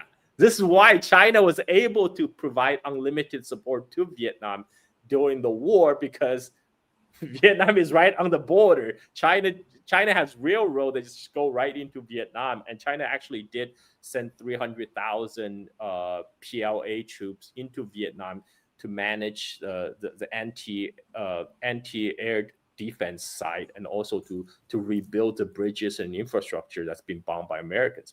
But Venezuela is just a little bit like ocean too far. I mean, like, I don't think why people think China actually has the kind of not even talking about intention of replacing United States as a world hegemon, but even have the capability of the current U.S. power projection. And China doesn't have that. There's really not much China could do. Even if China wanted to send troops to Venezuela, right? But that's what, given what has transpired, that's what would be needed to prevent that kidnapping from happening. If China actually have troops on the ground manning the air defense systems, but because for whatever reason that those weren't working on the night Maduro was kidnapped. Well, also Venezuela would have to be willing to fire a shot. There's that too. Exactly. Right. It's like, what's the point of supporting a country in a war if the country is not willing to fire a shot in anger at their aggressor?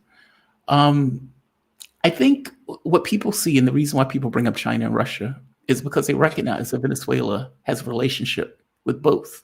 I mean, China's diplomat was there like hours before this even took place. Do you know what that relationship, what that conversation was about? What that shows is obviously China had no intelligence what's coming. Otherwise they would not have bothered to send in that delegation 5 hours before the U.S. operation started. I don't buy this was there's a lot of talk on the internet about this like deliberate humiliation of China, blah blah blah. But I don't, because for operation of this kind, they have to be in preparation for a long time, right? Like it's not something they can just pull off within 5 hours. Oh, Chinese delegation just visited Maduro. Let's go grab him. That will humiliate those Chinese. That's not how this kind of military operation works. Right. There was like month in planning, right? And the Pentagon briefing, they actually said they were for 15 days. The U.S. military asset in the region was basically a holding pattern, waiting for the weather, waiting for the right weather. So yeah, I think it's just a unfortunate coincidence. The optics wise, it didn't look good for China, but I don't think it was this like it just showed China didn't have the intelligence of Mhm. what was about to take place. So whatever that was discussed is kind of irrelevant right now because Maduro got snatched. We have to see how the fallout. What is a fallout? Whether, as you say, there will be meaningful rapprochement between Venezuela and United States. I mean, that could change the relationship of Venezuela versus China and Russia. Yeah. But so far, we haven't seen that. I'm willing to give the Venezuelan government benefit of the doubt to see how things where all the peace lands. It's still too early right now to pass judgment on that.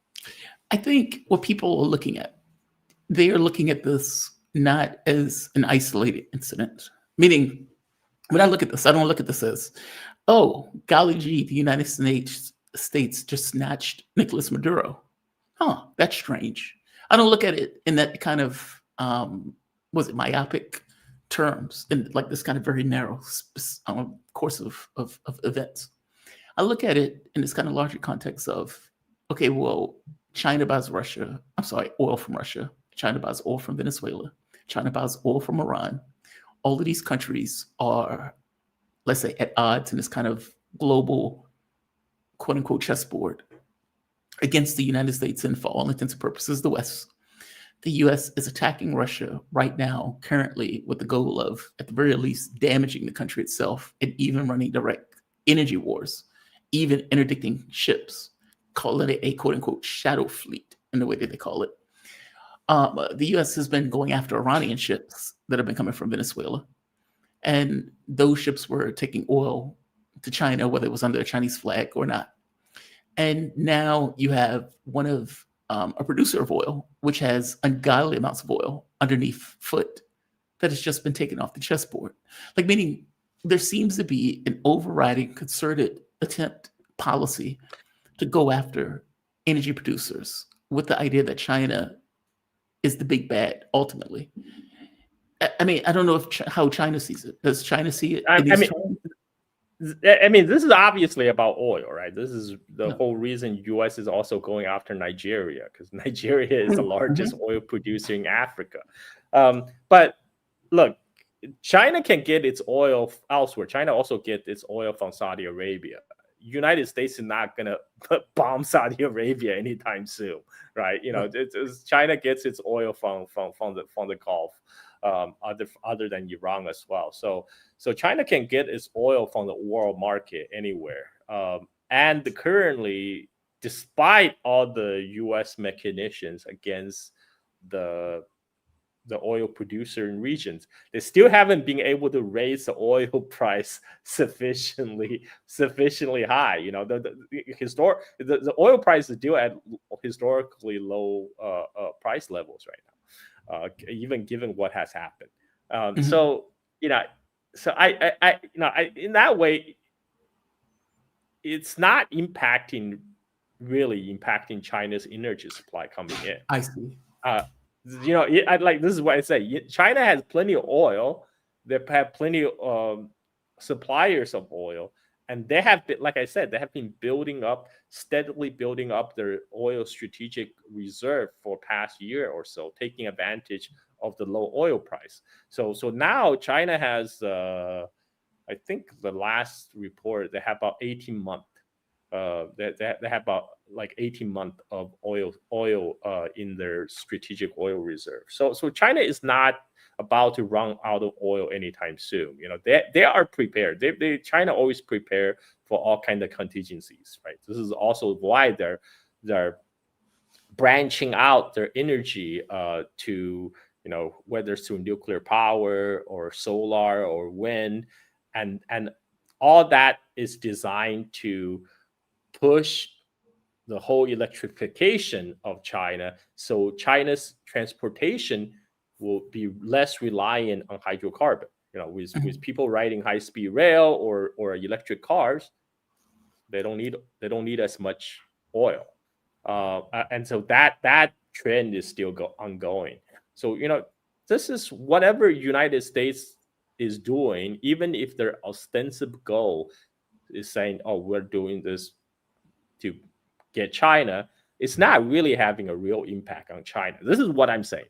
China obviously doesn't like it. Friendly countries like Venezuela are being targeted. They say so as much, but ultimately, it actually doesn't affect China's bottom line as much.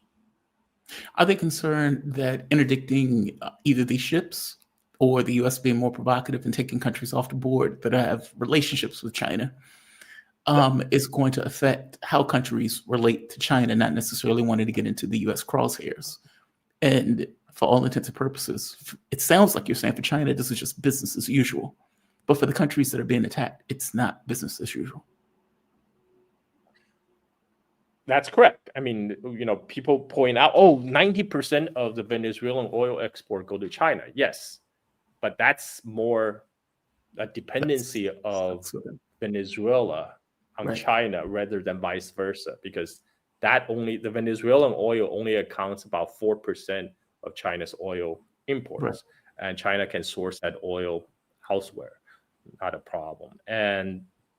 And so for China, there is impact, of course. China, like the Chinese oil tankers, already been redirected away from Venezuela. Now they're going to head over to west coast of Africa to pick up some oil from Nigeria or elsewhere, because the current naval blockade and seizing of ships.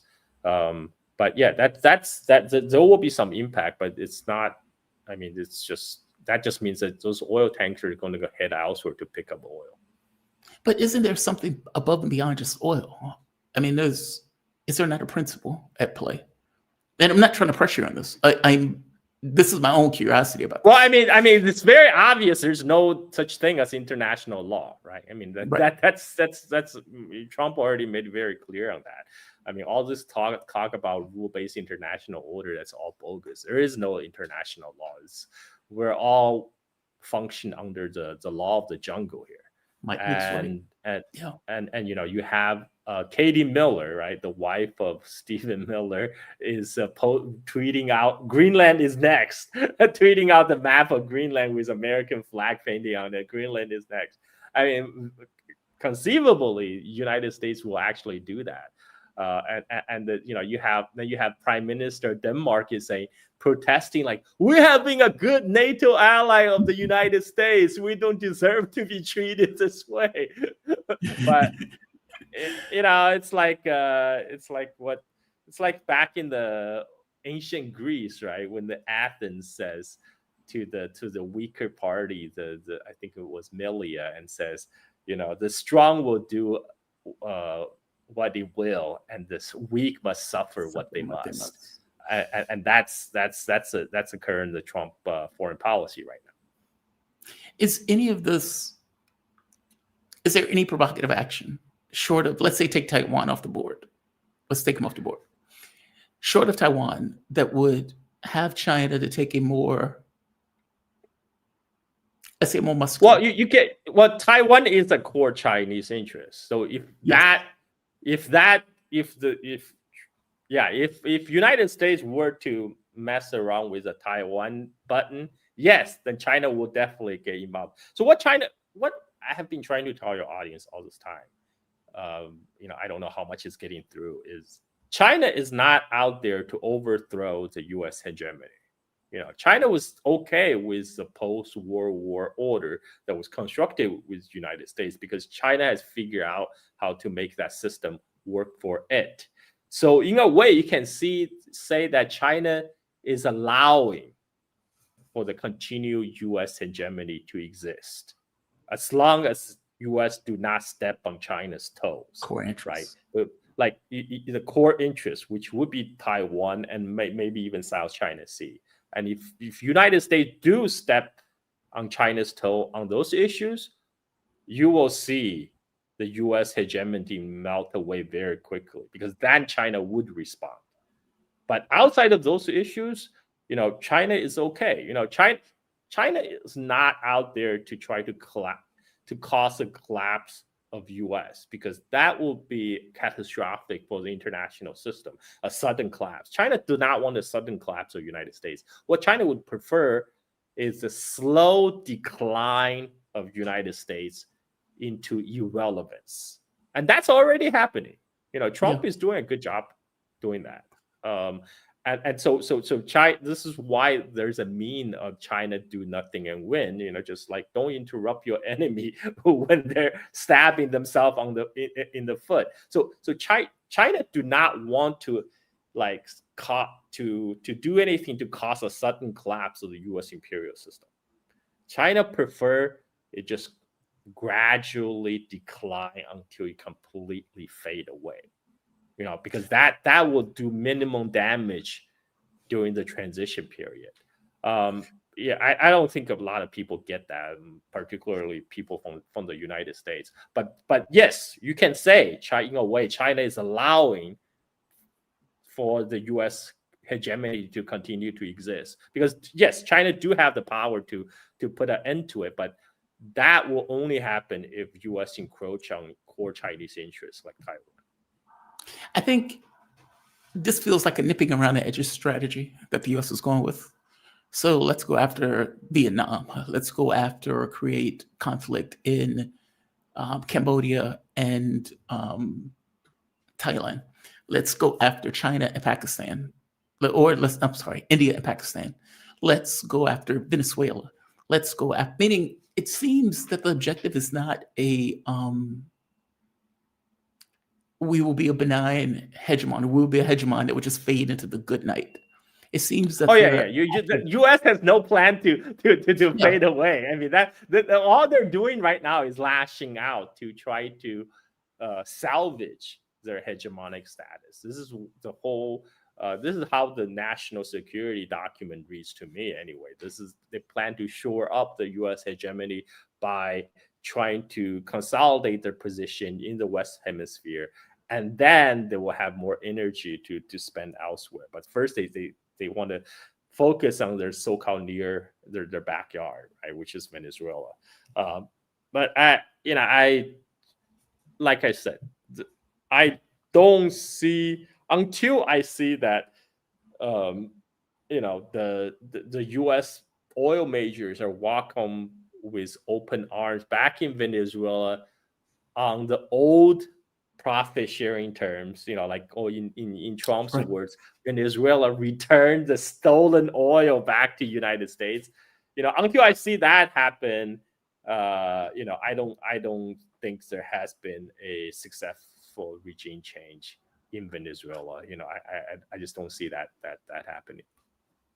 Carl, what has been the latest relationship between India and China?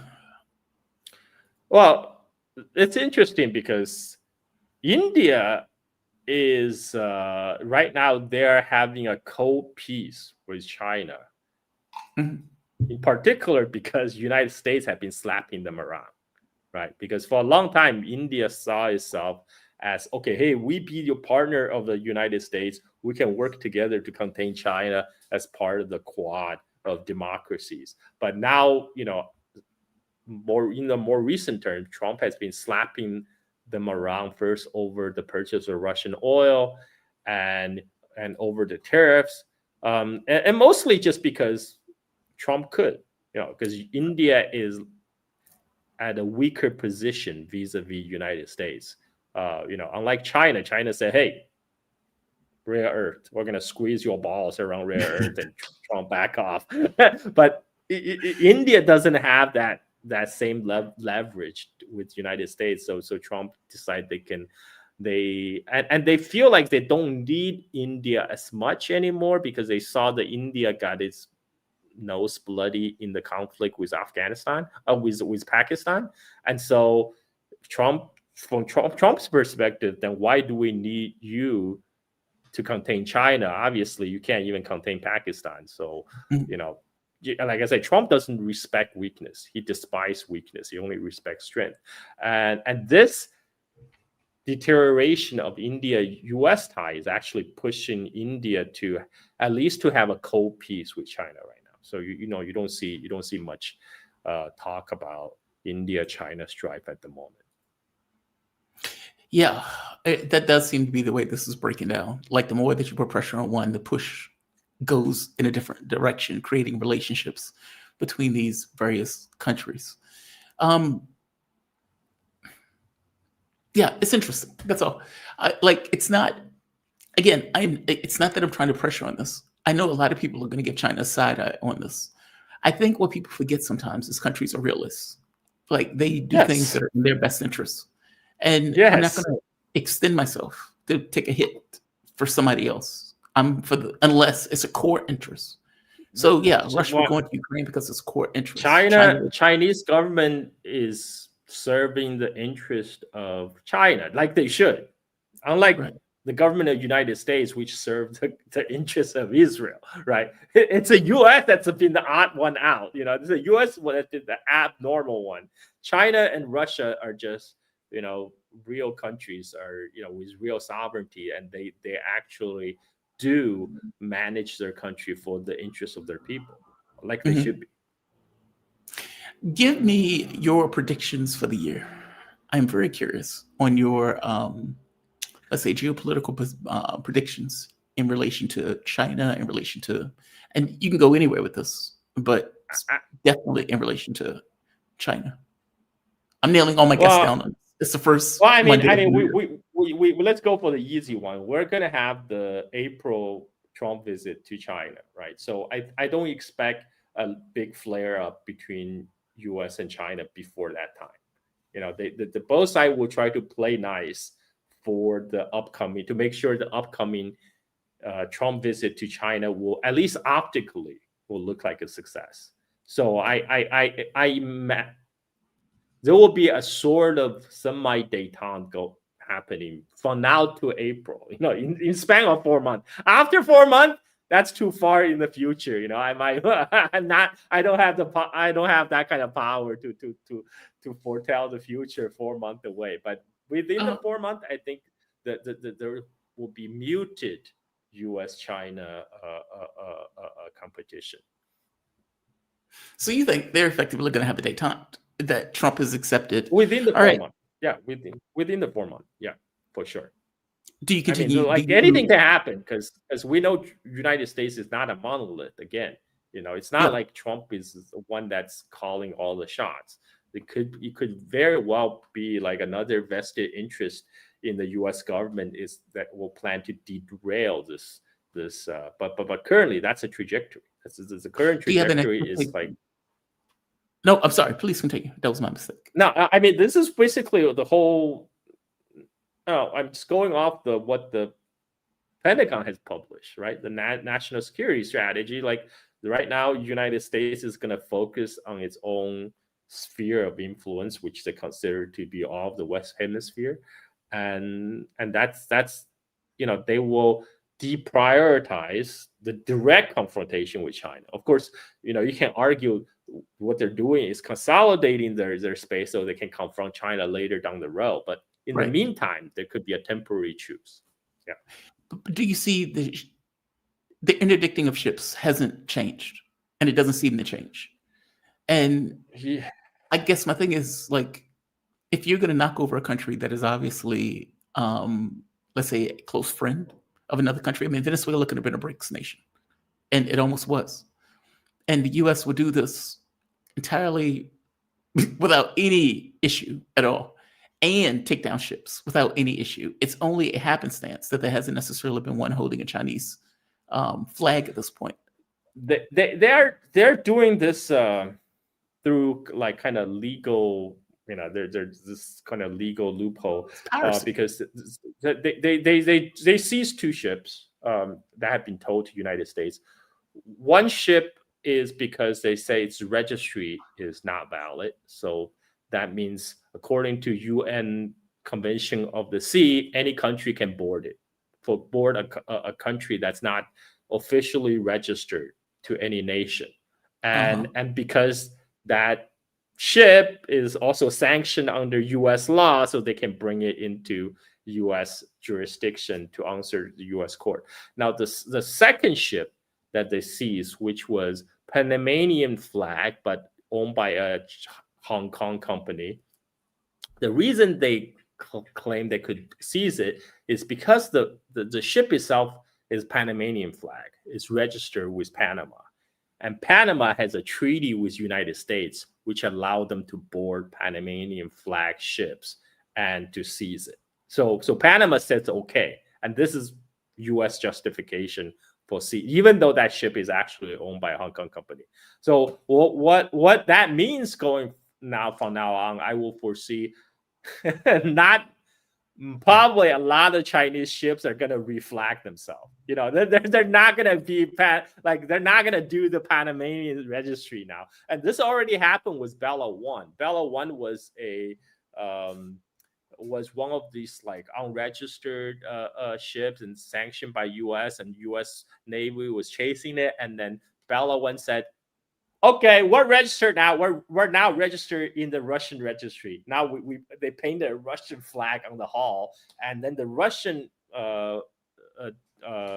embassy actually sent a notice to the U.S. government, say, hey, this is legit. This is legit our ship now, and please leave it alone.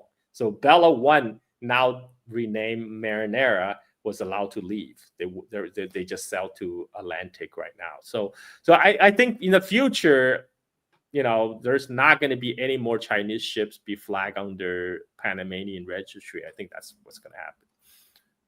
Oh, they're going to be running under Chinese name. Or any other flags. Yeah, they're not going to be flying the Panamanian flags anymore. Just so because they know that U.S. will use that as excuse to seize them. Basically, China is daring the U.S. to take its ships. I mean, and that's assuming it's even an issue if the U.S. just starts taking the oil from Venezuela directly. Basically saying no more ships will be allowed into Venezuela from anybody else other than U.S. I mean that's what they're doing right now. They're carrying out an economic blockade of Venezuela. The whole purpose of they seizing those ships is also serving as intimidation, right, to the other potential ships coming and say like, hey, we could do this, and to warn them to stay away. Yeah. China also has a huge port in Peru. So if the U.S. is going to go ride this boat ride this car to the wheels fall off and say, look, we've taken Venezuela, we may make actions after Colombia, we may go after Mexico, etc. What happens to that port? I guess I don't mean to beat a dead horse. I guess what I'm trying to get at is China does have interests. Otherwise, they wouldn't have set up the port. They wouldn't have had the relationship with Venezuela. They wouldn't have shipping. They wouldn't have any of these things if any of these things were interests. And it sounds like in the conversation that it's kind of like, yeah, but it's business as usual. We're not really going to deal with our interests. If that means other countries take a hit, then that means other countries take a hit. If that means we need to reshuffle our oil shipments, then look. I mean, look at what happened. China had a lot of investment. Also had investment in Iraq before Saddam's overthrow. China also had investment in Libya when Gaddafi got overthrown, and China just ate it. China just ate it and say, okay, we'll just evacuate our personnel. We wash our hands.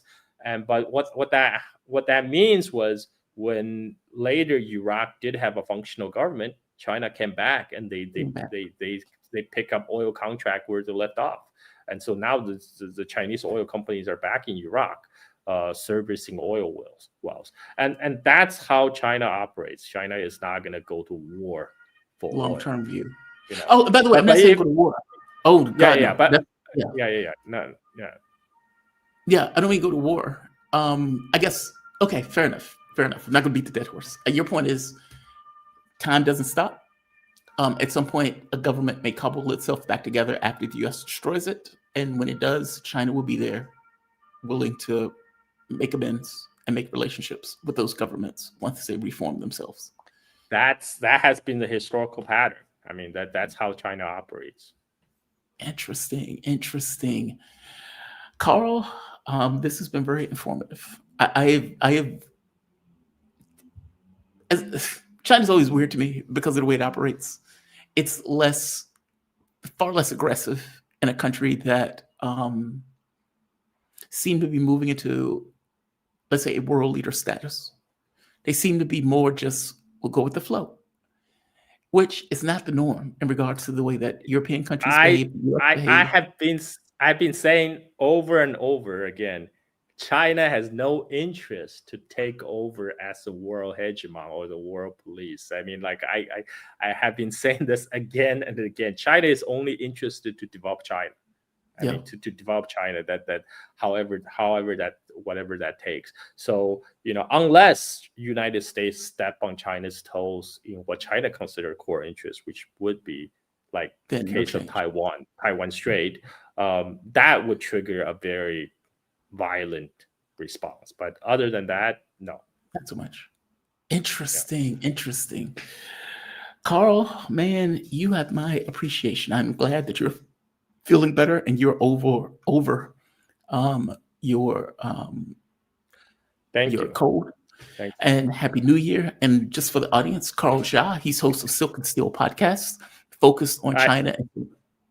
I just want to add one more thing. I saw some of the comments. I'm just saying people are calling me like defending China's policy or whatever. I'm just telling you how China works, right? If like the reality doesn't conform your ideology, maybe you need to change your ideas to be more reality based. I'm just simply telling you how China. This is how China operated. This is how China operated in the past, and that's likely how China will operate in the future. I'm just telling you how it is. And like I said, if reality doesn't conform to your worldviews, maybe you need to think about changing your worldview. So, to be fair to the audience, they're pissed off, and I understand that, but it's not. I don't think they're taking targeted cue on this. I think from their point of view, it's like this is outrageous. The U.S. used the pretext of drugs to just overthrow another country. From my point of view, countries. But this is nothing new. U.S. has always been doing this for like the past couple hundred years. This is really nothing new. I don't act like people are acting with Pikachu face. U.S. has always been doing this. This is to be expected. But it is what it is. Agreed. I mean, obviously they did this to Syria, Iraq, Libya, etc. It feels. And I know we've had the governments that the United States overthrown over the course of the last 70 years in South America, like the kill squads and everything else. But there was, I think, a fig leaf of. Give me a take on this. I think it breaks down into two things. Since this is kind of where the conversation is going. It breaks down into two different points. One, in the 60s, 70s, 80s, the U.S. was a hegemon. It was the undisputed hegemon. There was no other hegemon. The U.S. was the sole superpower on the planet. And so the U.S. could run roughshod over governments in South America, or for that matter, Iran, these countries in the Middle East, etc. And nobody else could do anything about it, short of maybe the Soviet Union. But when the Soviet Union fell, the pinnacle. And then you get like this a huge amount of hype from BRICS. You get a huge amount of hype from other countries that seem to be cobbling themselves together, cobbling their powers together in order to direct a different world. And on the alternative media, a lot of that hype has been dumped into BRICS, China, Russia, etc. I have always said BRICS is an economic bloc. It's not a military alliance. BRICS is not NATO. It's not the mirror image of NATO. It's an economic bloc. There's not even a alliance, much less a military alliance. So, and people have to look. China and Russia, they will assert themselves, around their own borders. Mm-hmm. Like Russia in case of Ukraine, China in case of Taiwan or South China Sea. But they are not, they lack both the intention and the capability currently to project power halfway around the world. Right. Especially some place as far as Venezuela. I mean, that's just not realistic. People, Yeah. I don't see what people were expecting, but yeah. Yeah, I think Mark even said, he was like, dude, Venezuela is going to be overturned. Nobody's going to get involved. And that's effectively what took place. But people still feel raw about the way that this took place, and that, yeah, I guess this issue of justice and this kind of continuously being hit with all of these countries effectively left to their own devices. People feel some kind of way about it. But no, I agree with you. Countries are realists. I don't have, it is not my expectations that countries are going to extend themselves beyond their own core interests. And if people think that it's going to take place because of either the membership in BRICS, because of things that they have said, like at the UN or something like that, I think they're going to be continuously disappointed. I mean, given what has transpired, let's say people are pissed about the kidnapping of Maduro. Only thing that, given the fact that, Venezuelan military have proven ineffective, let's say ineffective. The only thing that could have changed was if China or Russia send their own military personnel to take over the defense of the Venezuelan airspace. I mean, but that's not happening, man. That's No. not realistic. That's a hell of an escalation. That would be a massive escalation in that case. And it's like, what's the other alternative? Get into, I suppose China could use economic levers or Russia could use economic levers. But again, that gets to the realist thing. Russia's in the middle of a war. And that's not the way China functions. So yes, I understand you're looking at their comments like, what the F? It doesn't. No, I'm used to it. I mean, I'm already used to the abuse from the Twitter, from my tweets, the comments in the tweet. But people are just, I understand people are upset, but I'm just saying, hey, I'm just telling you how it really works. This is your point. This is not defense. This is just reality. I'm not even inputting my own read into this. I'm just saying, hey, this is just how China works. So it's just how China will act, and this is how China has act in the past, and this is how China act in the immediate future, and that's just how the world is. Yeah.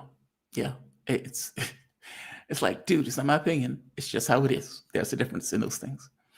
Carl, man, you have my deepest appreciation for this. And again, always a good breakdown, always a good explanation of policy in this region of the globe.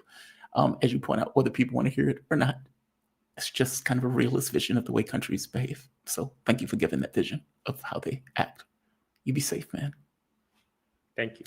Oh, and by the way, just for the audience, I want to make sure I top you off right. Carl Jha, he's host of Silk and Steel podcasts focused on China and surrounding regions and their history, culture, and politics. You can follow Carl on Twitter at Carl Jha. You can follow his podcast at Silk Steel, the letter N. And you can subscribe and support the podcast on patreon.com/Silk and Steel. Carl, you be safe, man. Have a good night. Okay. Thank you. Bye-bye. Yeah, guys, I mean, look,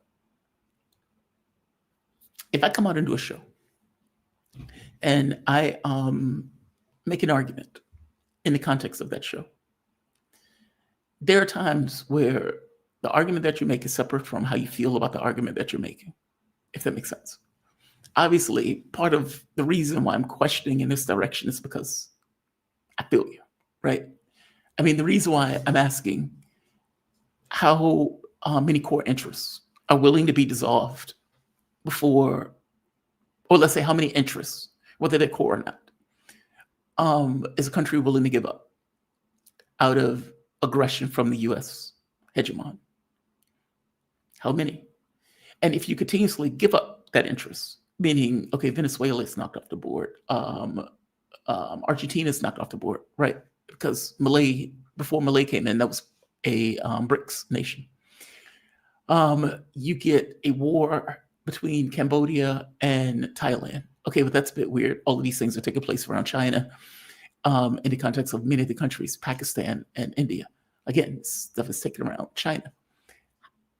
At what point is it accepted that your interest is being subverted, not randomly, but intentionally. And you know, how many countries do you lose off the chessboard before you look around and realize, hey, oh my God, look at all the countries that we've lost. Is it in your interest to continuously lose countries off the chessboard if you just so happen don't want to be involved one way or the other, short of your own specific individual interests? It's a valid question. You can make the case and just say, well, look, man, we're not getting involved in anything short of our core interests, which is effectively Thailand. I'm sorry, not Thailand, Taiwan. You could do that. You could do that. But there are consequences to the way countries and people look at you as being reliable or not. And I think that's where a lot of the angst comes in from the audience.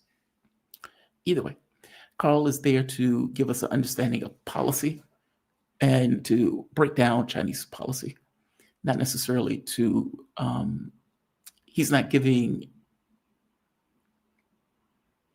an allowance. He's just explaining policy.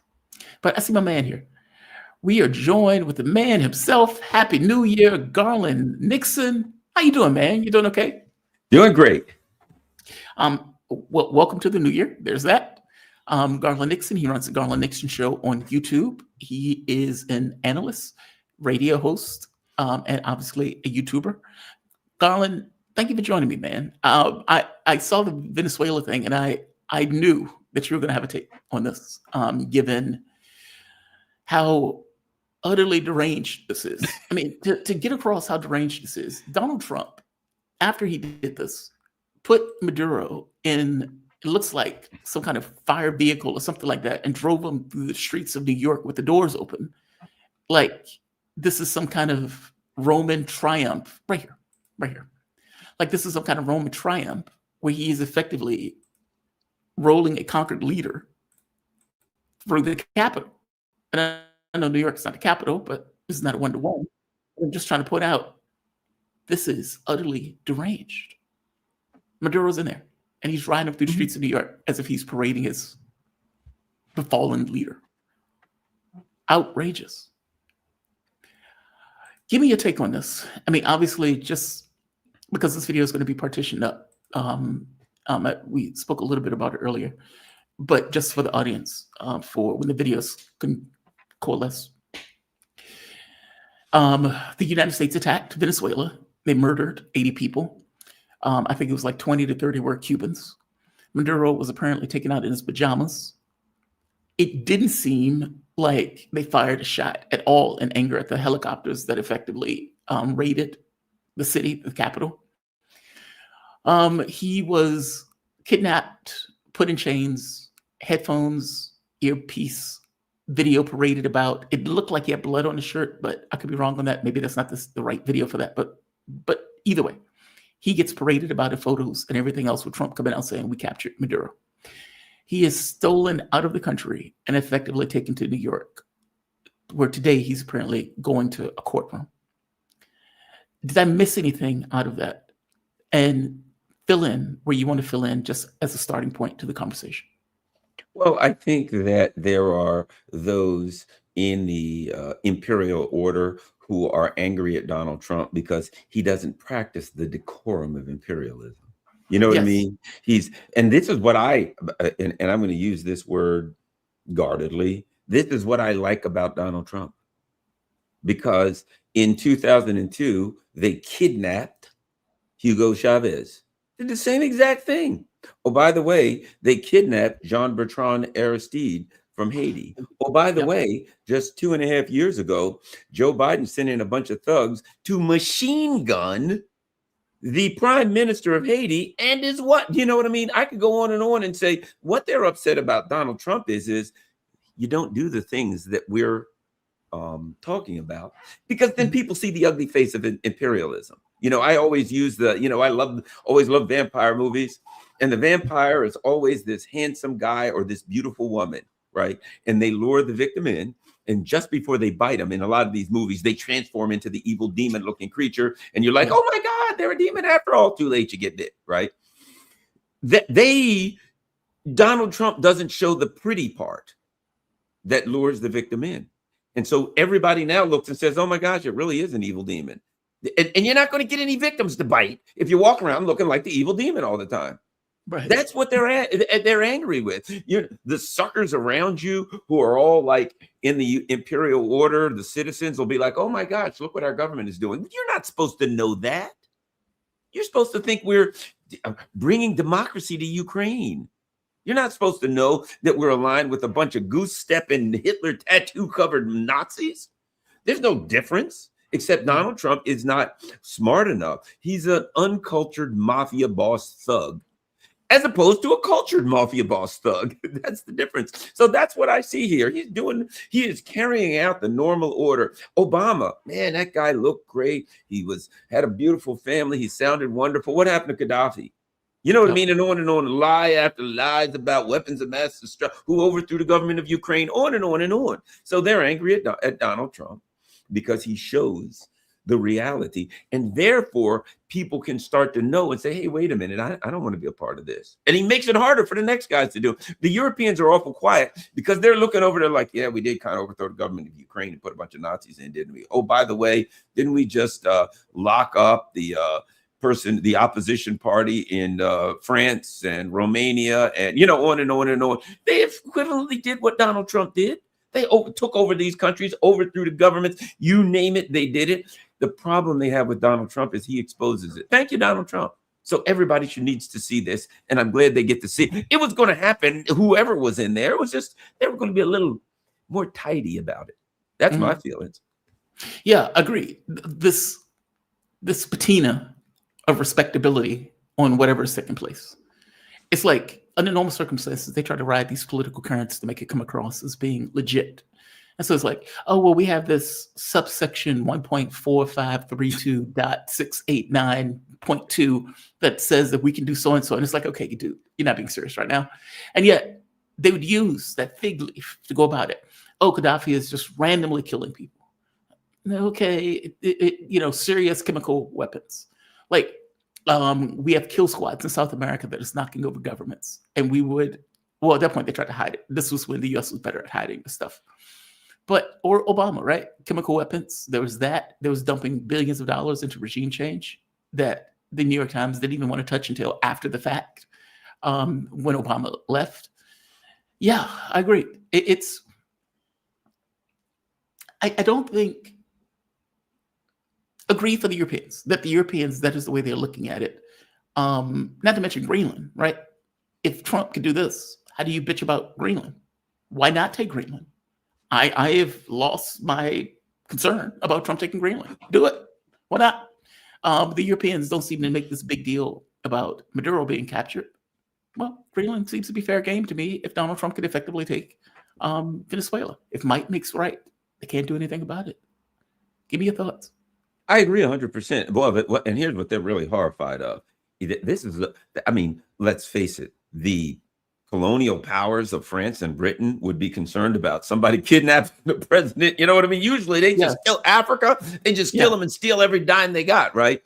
Massacres, look at the Algeria, millions killed, on and on. And then I mentioned they're all involved in a genocide. And right now in the UK, they're literally, if you just, some poor old deaf person and blind person in a wheelchair holds up a sign that says, I support Palestine action, they drag them away and lock them up. So, their dismay over the brutish actions of Donald Trump, forgive me if it seems insincere, but the other part of it is, and this is what really creeps them out, and that is, it kind of signals that, we're kind of done with Ukraine and this whole thing. It kind of signals that, that's over there. We're going to be a little bit closer here. And so their imperial project, the government that they overthrew, the government, oh, by the way, didn't the UK go in and sign some deal with Keir Starmer to steal all of the resources there? And then Trump came in behind him and undercut him, and so they're undercutting each other. Then we find out that the Canadians are running all the nuclear power plants. Now Mike Pompeo, he's in there, he's signing deals. So they're all going in there, filling their pockets, picking the bones of the carcass of Ukraine. So their imperial project is to steal everything in Ukraine, steal all the money, use Ukraine to go after Russia. They're only mad because their imperial project now doesn't have the horsepower they need. They need that thug. They want that thug. They want that guerrilla to come in, and they're like, hey, we need you to help beat up Russia. We need you to give us a backstop so that when we threaten Russia, this thug will come in and say, we'll punch him in the face if you need us to. Mm-hmm. So the guerrilla's gone. Doggone it, the thug is in another part of the world. We need that thug here. They love the thug. They want the thug. They're begging for the thug. The same guy that they're begging to say, we want to put troops in Ukraine. And we want you brutish thug, to back us with military might and power. And then when they use the military might and power to rob somebody else, to do a stick up elsewhere, they're mad, not because he did it, but because they want it over here. And now they know the game. You know, their game ain't going to work anymore. It's pathetic. I'm curious on something else. There's a lot of questions circling around how did this happen? I mean, because the belief seems to be either one or two things. Either the U.S. military is superhuman. They're able to fly helicopters all the way through into mountain territory, grab Maduro, fly him out without anybody getting injured as they murder 80 people in the process of them doing it. Or, well, there was a payoff. And Vice President Rodriguez seems to be the person who is trying to create the relationship with the United States, with Maduro being gone. Machada, Trump put a knife in her almost immediately. Like, oh, she has no career. She has no future. There's no way she can make this work. Nobody likes her, et cetera. But from the standpoint of the vice president, well, the New York Times did point out that Trump seems to be tapping her as effectively the puppet to run what is ostensibly the U.S. believing will be a puppet state. Have you seen anything else on this in regards to how this unfolded, like whether people were paid off, whether something else took place, whether there was a crashing in regards to his military? What went on around this? Well, there's speculation. And, you know, I always say this, I have a pet peeve as a former investigator, because that's one of the things I had to train people out of. It's okay to speculate. Identify as speculate. What you're doing is speculation, but never speculate and pretend that you have factual evidence to support it if you don't. So people are like, they were paid off. Fine, fair enough. You can say, I think somebody was paid off. But then to say, I know they were paid off. Well, I haven't had any empirical observations to prove that. So it's okay to speculate. That's a possibility. But everybody's running around going, oh, of course they were paid off. And I would say, well, I haven't seen the evidence. Show me yours. Mm-hmm. Circumstantial evidence. However, let me say this. Okay, that's something the U.S. can do. Ask Iran, which is far more powerful than Israel. I mean, excuse me, well, let's forget Syria is totally different. Iran, the U.S. was able to, U.S./Israel, using terrorism inside, using technological cyber attacks and other things, they were able to knock out Iran's air defenses. But they can't do it to Venezuela. But it's so hard to believe that they could knock out Iran's air defenses, as technologically advanced as Iran is, for 8 to 12 hours. Iran got it back up. And of course, everybody was like, well, that's it. They knocked out the air defenses. Iran's done. Iran got them back up, came out of the corner punching, and knocked them out in 12 days, right? So the idea that because they always do these shock and awe, blitzkrieg, hit them hard, right? It is not unreasonable for me to think that the United States has the military and technical capacity to knock out Iran's air defenses and kind of stun Iran for 8 to 12 hours, and they can't do it to Venezuela. Now, here's my point. Could somebody have been paid off? It's possible. What some could argue likely, but we don't have any concrete evidence of that. And until we have any concrete evidence of that, I'm not going to say I know it's true, because it's not my nature to do that. It's not logical to say you know something for a fact. In investigations, I've seen too many times where everybody absolutely believes something. We know that guy did it. There's all the evidence that he did it, and you find out he was in North Carolina. He couldn't possibly have done it, but you knew. You were ready to put that guy give him the chair, and you find out he was in North Carolina at the time of the crime. He couldn't. I've seen it too many times to say it may seem likely at this point, but we don't know for sure. But we do know that the U.S. has the capability and the capacity to do those types of operations. Whether it was paid off, however it happened, we don't know. I will say this: I've met Delcy Rodriguez. I've met her briefly. I talked to her, shook hands. Oh, have you? Yeah. When I was in Venezuela, I met with her. You know, her father. Here's what I can tell you about the Venezuelans. They have suffered greatly under U.S. imperialism. They ain't going back to it. So now Trump does that. People are like regime change. There was no regime change. They kidnapped one guy. That's not regime change. They kidnapped the president and the vice president. The Supreme Court swore her in, and the vice president then said, "Look, I'm willing to talk to the Americans." Just like the Russians say all the time, right? We're willing to talk with you. We're willing to negotiate with you. That's what she said. She didn't say I'm going to do anything. Trump's, we talked to her, Remember when he talked to Modi, and Modi told him he was going to stop buying Russian oil, and Modi was like, I don't know what the hell he's talking about. We never had that phone call. So Trump said, yes, I talked to her, and she said, we can do whatever we want. We can have all the oil. And she hasn't come out and said that. And so I would say this. I think they're right back where they started.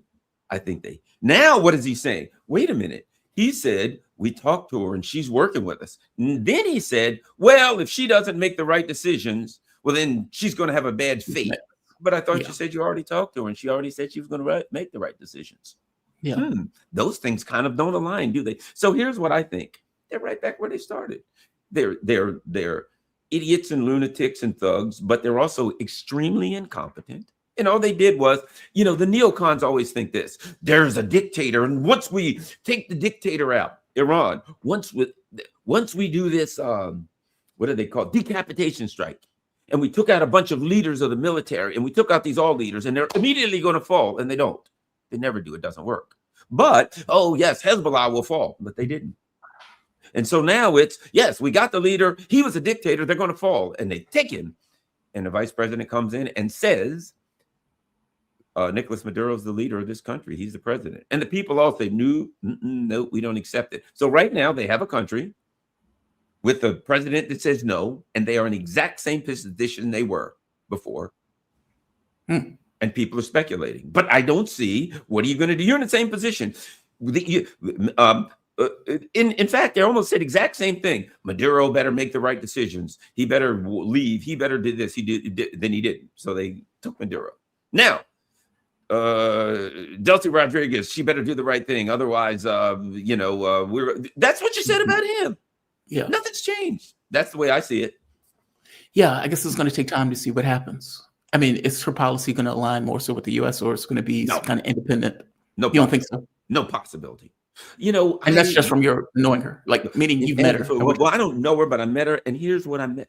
The people in Venezuela have felt the pain of neoliberalism. They ain't gonna take it. If you're gonna go in there, I'm not saying you can't take it. It's like the Russians said, you can take Ukraine, you can have Ukraine, but you're gonna have to fight to keep it. You have to fight. Somebody says, Garland, I want your wallet. You can have my wallet, but you're gonna have to fight me to get it. You can take it. I'm not saying you can't take it. Maybe you can, but you're gonna have to fight me because I ain't giving you my wallet. I think that's what the Ukrainian. I think that's what the Venezuelans ultimately going to be. You can have it. You can take the oil and everything. You have to fight to get it, and you have to fight to stay here. Is the United States willing to fight a country the size of France and Germany combined? I don't think they are. I don't think the people. You think this is going to be a debacle, basically? Epic debacle. Epic debacle. What do you do when people say no and the country says no? Well, real quick, they still had the blockade. So, if Trump is looking at this like, well, we're going to keep this pressure on until we get what we want, you may be right that this does turn out to be a debacle, depending upon what happens in regards to leadership and how the country effectively takes what happens in regards to leadership. Not to mention if the U.S. decides to get more provocative in its actions. Well, what's happening so far is what could be predicted. What happened in Iran when they tried to take the Iranians out? the people circled around the government. Right now, what's Mhm. happening, the people are all circling around the government. That's what can be predicted, that the people will get angry. And I'll say this, the idea that, okay, we're going to make them suffer, and they'll all come over to our side and say, please, Americans, come steal our oil. When has that ever worked? Show me one time what has worked. They've been doing this to Cuba since '61, and oh, by the way, they've been doing it to Venezuela for I don't know how long. Oh, by the way, they laid siege to the Palestinians. You can't even have chocolate. Since what, 2006? Palestinians never gave. Show me when people get angry when you do that. People are willing to struggle, they're willing to suffer, but show me when it works. It always has the opposite effect. Yeah, it does. I mean, look, I agree with you that oftentimes if people blame the government, then it has a higher chance of this kind of long-term siege effect on a country that degrades the integrity of the country, et cetera. But we don't know if that's what's taking place with Venezuela at this point. You might be right. This could just be a new government is coming into place. There's continuity of purpose in regards to the government. And Trump is just talking out of his ass to make it look as if this is more of a success than what it is. I guess. Mission accomplished. That's what it is. Mission accomplished. He should have stood on an aircraft carrier with a cod piece in his pants, as the British call it. If this goes sideways, why do you think it would go sideways? If there's a discontinuity between the government versus the public, is that the thought? Well, I'll put it to you like this. You know what, Maduro, the Chavistas always got about 64%, 64% of the vote. So they already have that. About another 8 to 10% are the communists who are like, we're pissed because Maduro is too far to the left, to the right.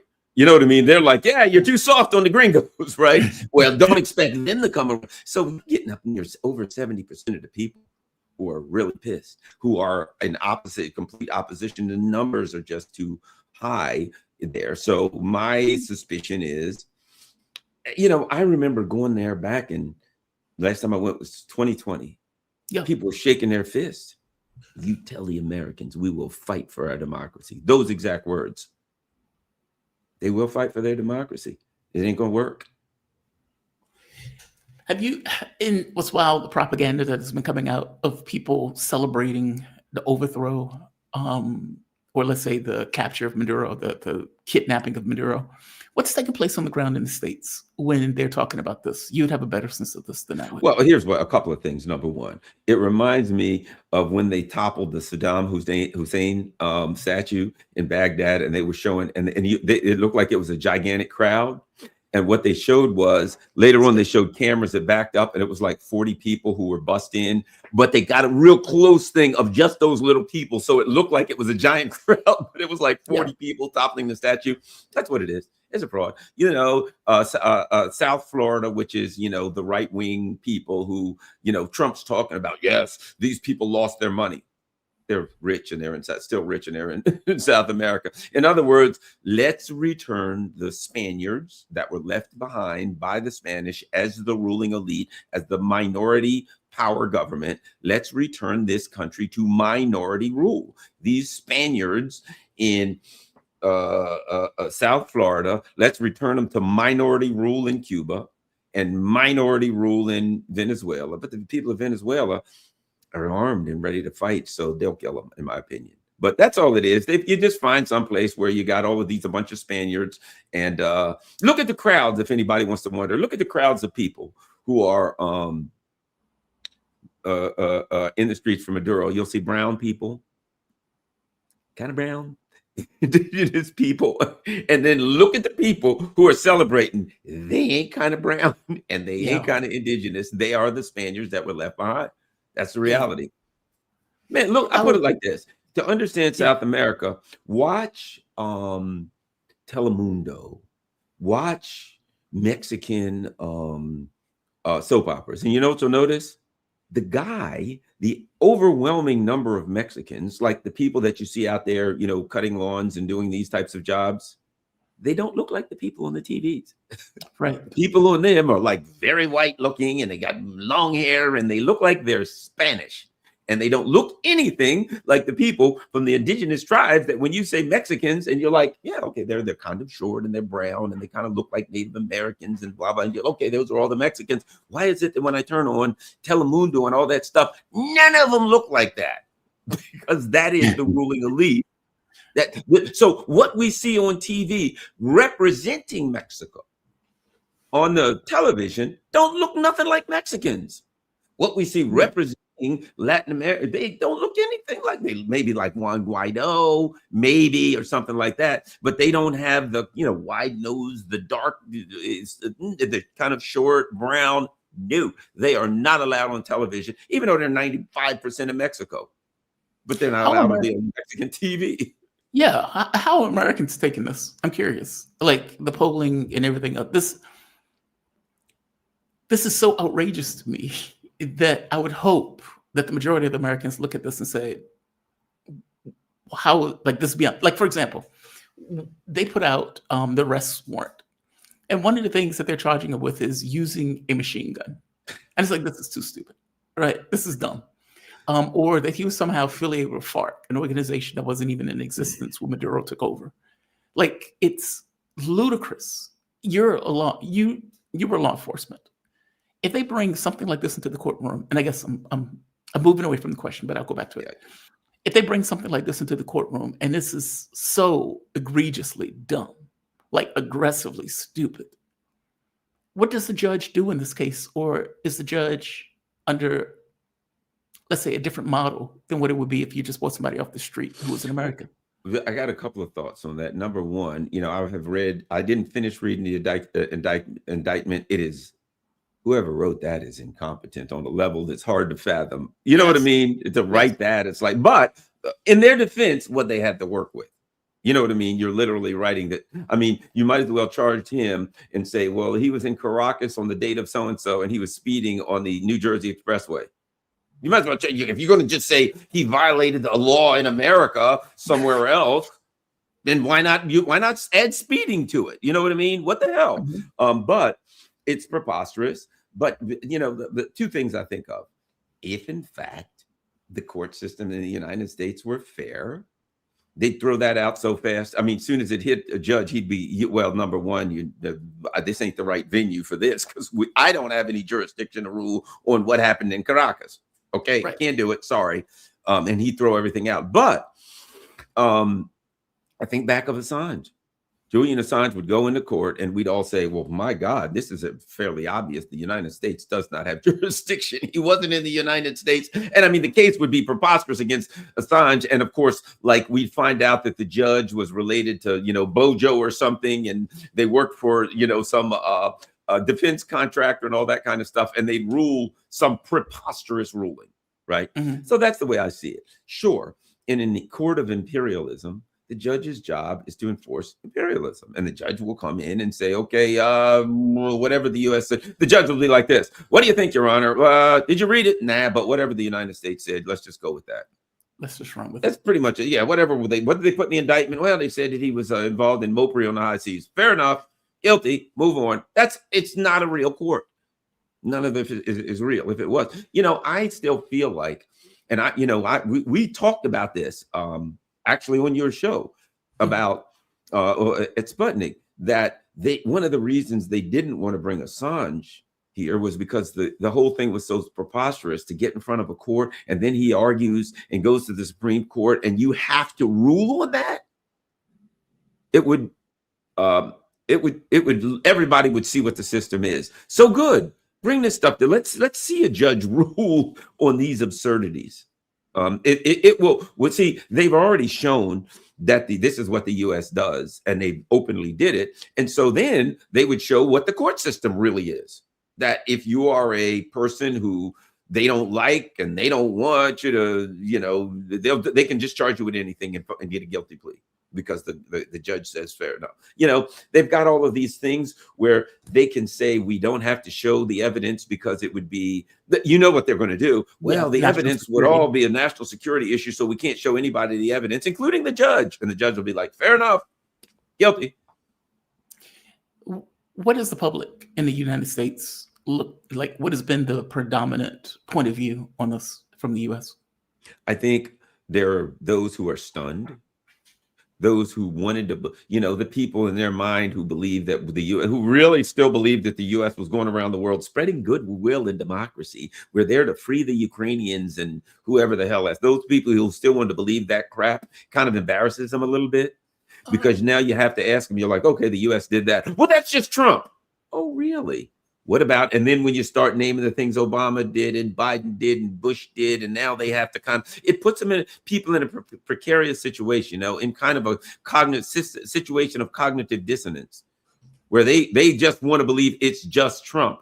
And when you say you're outraged by this, absolutely. Are you outraged by Biden machine gunning the guy who was in charge of Haiti? Are you outraged? And you start bringing up the other things, and they're like, that does not compute. I'm good. You can put, especially these liberals who are the so-called do-gooder liberals who've never found an operation that the Democrats are in favor of, that they're some kind of imperial theft that they don't support. Good. It allows people like us to now continue to raise the questions that we raised, and we have a historical context that we can give them. And we can show what we all show, you know what I mean? Like, hey, come on, this is a systemic issue. This is not a person. No kings, really? That's the answer. Where's the No Kings rally now? Right. They're going to have a No Kings rally? They seem to have disappeared. They had one before the election. They'll Exactly. get out the vote for the Democratic Party. Yeah, exactly. Garland, man, I am so happy that you could join me starting this year off right. You are fantastic. Garland Nixon, host of the Garland Nixon Show on YouTube. When is your next show going to be, by the way? After you, 10:15. I'm going to have Dr. Radhika Desai. I love her. She's great. Oh, fair enough. Yeah. Then Alex Trainer, I'm going to have him at 12 or so, 12 noon. Yeah. So after you, I'm going to be on doing my thing. Badass, man. You have a fantastic rest of your day. You have a fantastic show, or good show. Good shows to come up, and you be safe. Thank you for this. Keep up the good work. Thanks. Talk to you soon. Thanks, man. Bye-bye. All right. We have come to the end, and let's go through the chats. I'm not going to carry it today because this has been a rough one. I'm sorry I'm giving China and Russia the side eye. Now, don't pretend now Maduro was not your friend. Well, obviously, I feel the same way. Which on some level ends up in the conversation with Carl, where it seems to be stuck to a particular point that my mind is kind of stuck with on, like, look, my feelings diverge. How I feel and what I think are very different. What I think are the countries are realists, which means they're not going to get involved, regardless of how much of your buddy you claim to be, that when shit hits the fan, they're not going to be there for you. They're not going to back you up. They're not going to do any of this stuff. They may give you weapons. They may give you money. If it's something that is directly within their core interests, they will support you. But most things are not in countries' core interests, in which case those countries are not going to get involved. They would give a rhetorical flourish. They would give a strongly worded letter. But aside from the strongly worded letter, less so. That is what I know. How I feel is the side eye. How I feel is the side eye. So yeah, I know where you're coming from, man. Frank Frio, China needs to stop selling rare earth minerals to the United States. The United States wants oil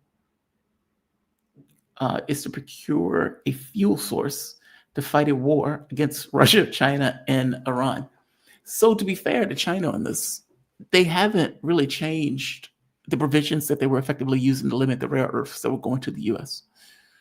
It hasn't been adjusted. When China put in the new, let's say, policy that took place a few months ago, that has been changed. But the original policy that was ramping up has not changed. So, yeah, I don't know how much rare earths are selling for military equipment.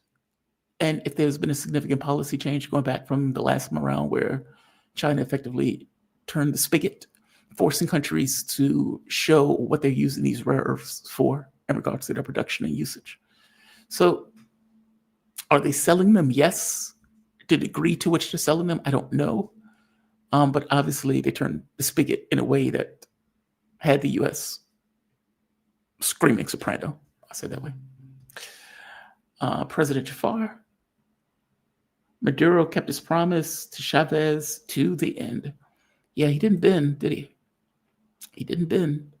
He was under significant, overwhelming pressure from a hegemon. And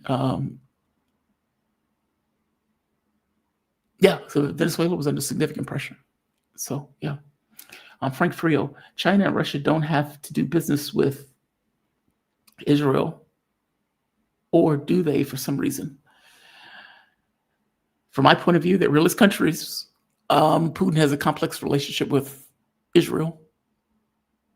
There's that. China is in the business of making profit. There's that. And I'm not sure if it goes further beyond that. It's like, hey, we're making a ton of money out of Israel, so why don't we just keep this bowl rolling? And we don't necessarily want to do anything to upset the apple cart. We're going to act as if behaving unilaterally in regards to sanctions is a no-no. And so we want world support if we're going to do anything. So we're going to just keep this boat rocking. I don't think it goes beyond this idea, at least for China, that this is a business opportunity. You may not like that, but I think that's more likely to be true. Taharka, America don't care about Nigeria at all. The end game are the AES countries that are protected by Russia. That is true. Apparently, there was a coup attempt that took place over the weekend while everybody was focused on Venezuela. France apparently launched some operation to try to go after Ibrahim Traore.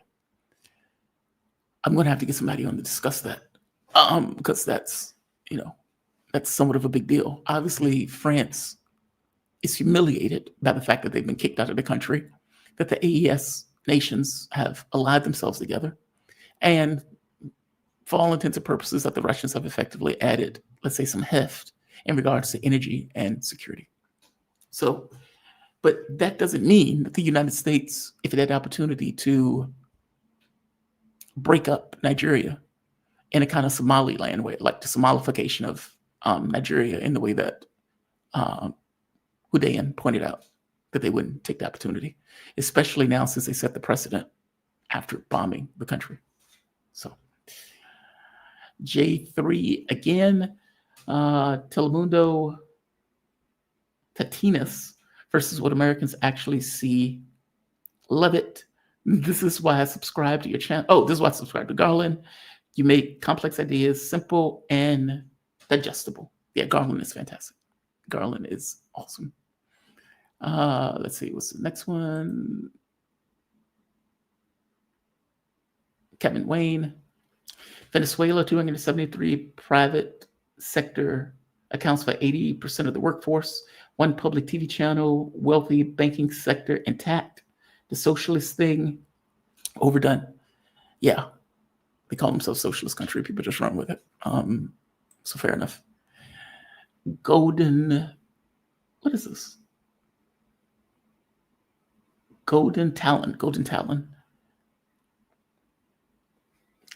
Jamal, my brother, 2026 will be a wild ride. I am so happy to be riding with you. Well, thank you for that. Your picture looks like, well, I was going to say Jen Ho Troy, but I'll go with Golden Talon since that's what's being displayed. Thank you for that. Thank you for that. You have my appreciation. And Jordan Deck, appreciate your work, Jamal. Well, Jordan, thank you for appreciating my work. Yeah, guys, I'm dragging ass today, and I feel like hell. I'm going to go get some cold medication, and I'm going to call this a night. I want to thank all of you for joining me. Yes, this is not necessarily it's not the greatest start to a new year. This is not new, if that makes sense. This is normal. Trump may be grotesque in his manner, but what he is doing is not necessarily radically different from what the previous presidents and administrations have done also. So that's true. But still, waking up over the weekend and seeing something like this take place with the world just kind of giving a collective shrug. It's disturbing. And there will be a reckoning for the US. There will be a reckoning at some point. I'm going to say like, I'm going to say share, I'm going to say subscribe. You can support this content, PayPal, Patreon, Super Chat, Buy Me a Coffee. All of these things are appreciated. Like the video, share the video. I will cut these videos up, probably not tonight, probably in the morning. I will play tomorrow by ear. This is a very unfortunate time to get sick, just because it's immediately after the holidays. You all be safe and be kind to the degree that you can be kind. Have a good one all.